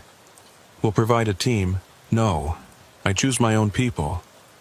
Agent Sarah looked like she wanted to argue, but nodded. "Who?" "Linda Morrison, Dr. Marcus Roth, and..." I thought about it. "Any other marked ones who've been freed? They'll understand what we're facing." It took 6 hours to assemble them. Linda came immediately, as did Dr. Roth. To my surprise, 8 other freed marked ones responded to the call. Truckers, travelers, people who'd encountered anomalies and survived. We were a ragtag group, but we all understood the stakes. Agent Sarah provided equipment, advanced hazmat suits that supposedly protected against dimensional distortion, weapons that fired bullets inscribed with containment symbols, and communication devices that could work underground. "One more thing," Mr. Roth said, pulling me aside. He handed me a case containing 3 more pendants like the one I'd used to seal the source. "I've been working on these.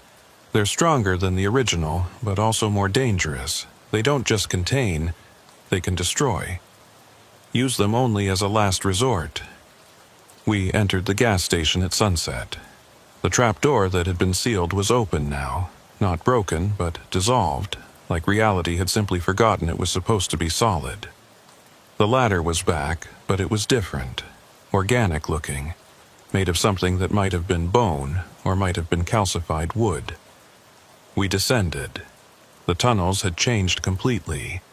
What had been rough caves were now smooth corridors that twisted in ways that hurt to follow with your eyes.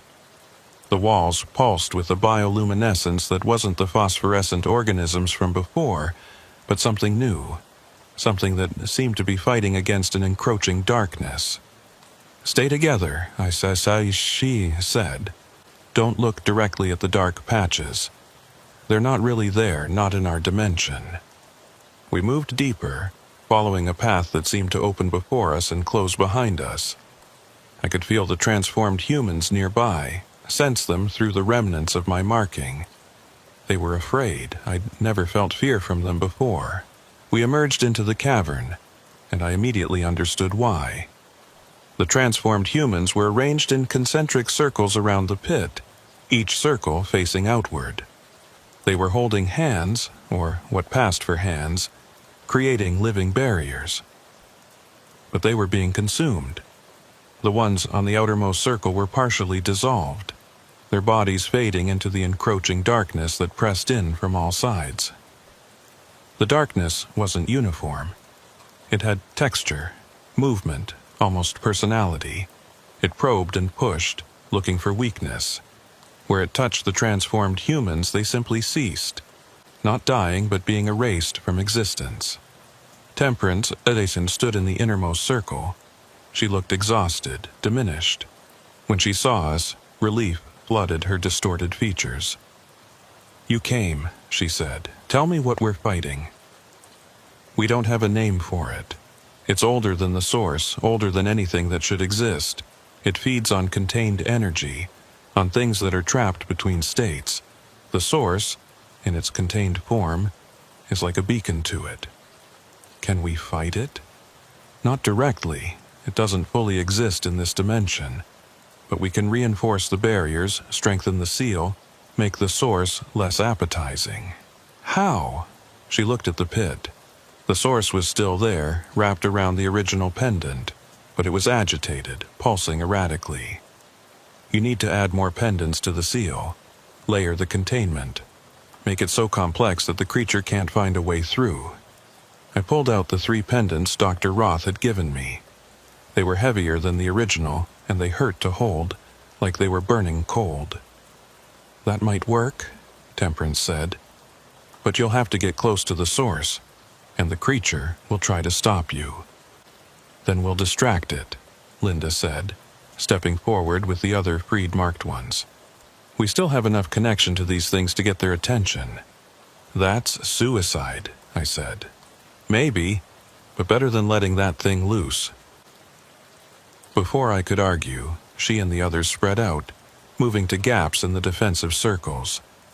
They pulled out the weapons Agent Sarah had provided and started firing at the darkness. The bullets didn't seem to hurt it, but they got its attention. The darkness shifted, focusing on these new irritants. "Now," Temperance said, "while it's distracted." I ran for the pit, Dr. Roth beside me. The source sensed us coming and reacted, sending out waves of psychic energy that made my head feel like it was splitting. But the original pendant was still there, still working, keeping it partially contained. "The placement matters," Dr. Roth shouted over the psychic noise. "Equidistant points around the original. It'll create a geometric seal much stronger than a single point." We circled the pit, looking for the right positions. The darkness noticed what we were doing and surged toward us, but the transformed humans moved to block it, sacrificing themselves to give us time. I watched Obadiah dissolve into nothingness, his last expression one of determination rather than fear. I placed the first pendant, speaking the words inscribed on its surface. It sank into the source like a nail into wood, sending out ripples of containment energy. The source screamed, a sound that wasn't audible but that I felt in my bones. Dr. Roth placed the second pendant on the opposite side. The 2 pendants connected, creating a line of force through the source. The darkness recoiled, as if burned. The third pendant would complete the triangle, the strongest geometric form. But as I moved to place it, the darkness surged past the defensive lines. Coming straight for me, it touched my arm, and I felt myself starting to fade, to be erased from existence. Then Temperance was there, putting herself between me and the darkness. It consumed her instantly, but gave me the second I needed to place the final pendant. The effect was immediate. The 3 new pendants connected with the original, creating a complex geometric seal that pulsed with containment energy. The source contracted, compressed by the new boundaries, and the darkness, finding its meal suddenly inedible, recoiled. "Everyone out," I shouted. "Now!" We ran for the tunnels, the freed marked ones and the remaining transformed humans all fleeing together. Behind us, the darkness raged, consuming everything it could reach. But it couldn't breach the reinforced seal, couldn't get to the source. The tunnels were collapsing again, reality reasserting itself, rejecting the impossible spaces. We climbed desperately, pulling each other up when someone faltered. I looked back once and saw Bill still at the bottom, holding the tunnel open with his impossible strength. "Go!" he shouted. "This is my purpose now, to make sure it stays buried." We emerged into the gas station to find it surrounded by Agent Sarah's forces. They pulled us to safety as the ground beneath the building began to sink. The entire gas station was being pulled down, swallowed by the earth as the underground spaces collapsed. Within minutes, there was nothing left but a depression in the desert, already being filled by blowing sand. No sign of the gas station, the tunnels, or the horrors beneath.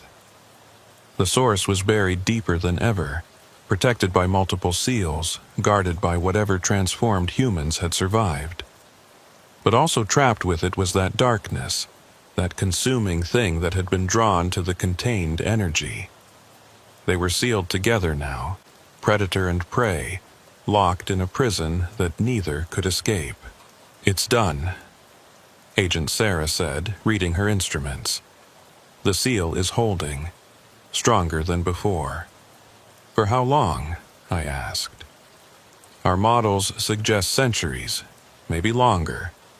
Long enough for us to find a more permanent solution." I looked at the spot where the gas station had been. Somewhere far below, Bill and whatever remained of the transformed humans stood guard over horrors that should never see daylight. They were monsters, but they were our monsters, choosing to protect the world that had rejected them. Linda stood beside me, her arm showing new scars from where the darkness had touched her. We'd all been marked again, in a different way. Not bound to a place, but to a purpose. "There are other sites," she said quietly. "I know. They'll need to be reinforced, too. If that thing found one source, it might find others." I nodded. Our work wasn't done. It would never be done. There would always be another anomaly, another threat, another thing that shouldn't exist but did. But for now, the gas station was contained. The source was sealed, the darkness was trapped, and the world kept spinning, unaware of how close it had come to ending. Agent Sarah approached us with a briefcase.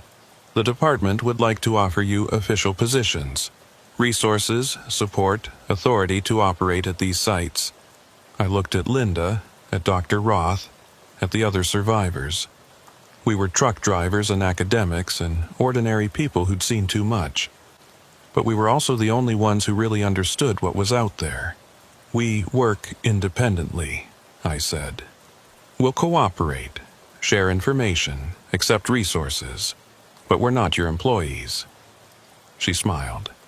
"I told them you'd say that. The offer stands if you change your mind." As we walked back to our vehicles, I took one last look at where the gas station had been. The sun was rising, painting the desert in shades of gold and red. Beautiful and peaceful, with no sign of the horror beneath. That's the thing about the world. It's layered. The surface that most people see and the depths that some of us know too well. And in between, thin places where one can break through to the other. My job, our job, is to make sure those breaks get sealed, to keep the layers separate, to make sure that when people stop at gas stations or rest stops or diners, they encounter nothing more unusual than stale coffee and overpriced snacks. It's not glamorous work. There's no recognition, no rewards beyond survival. But someone has to do it.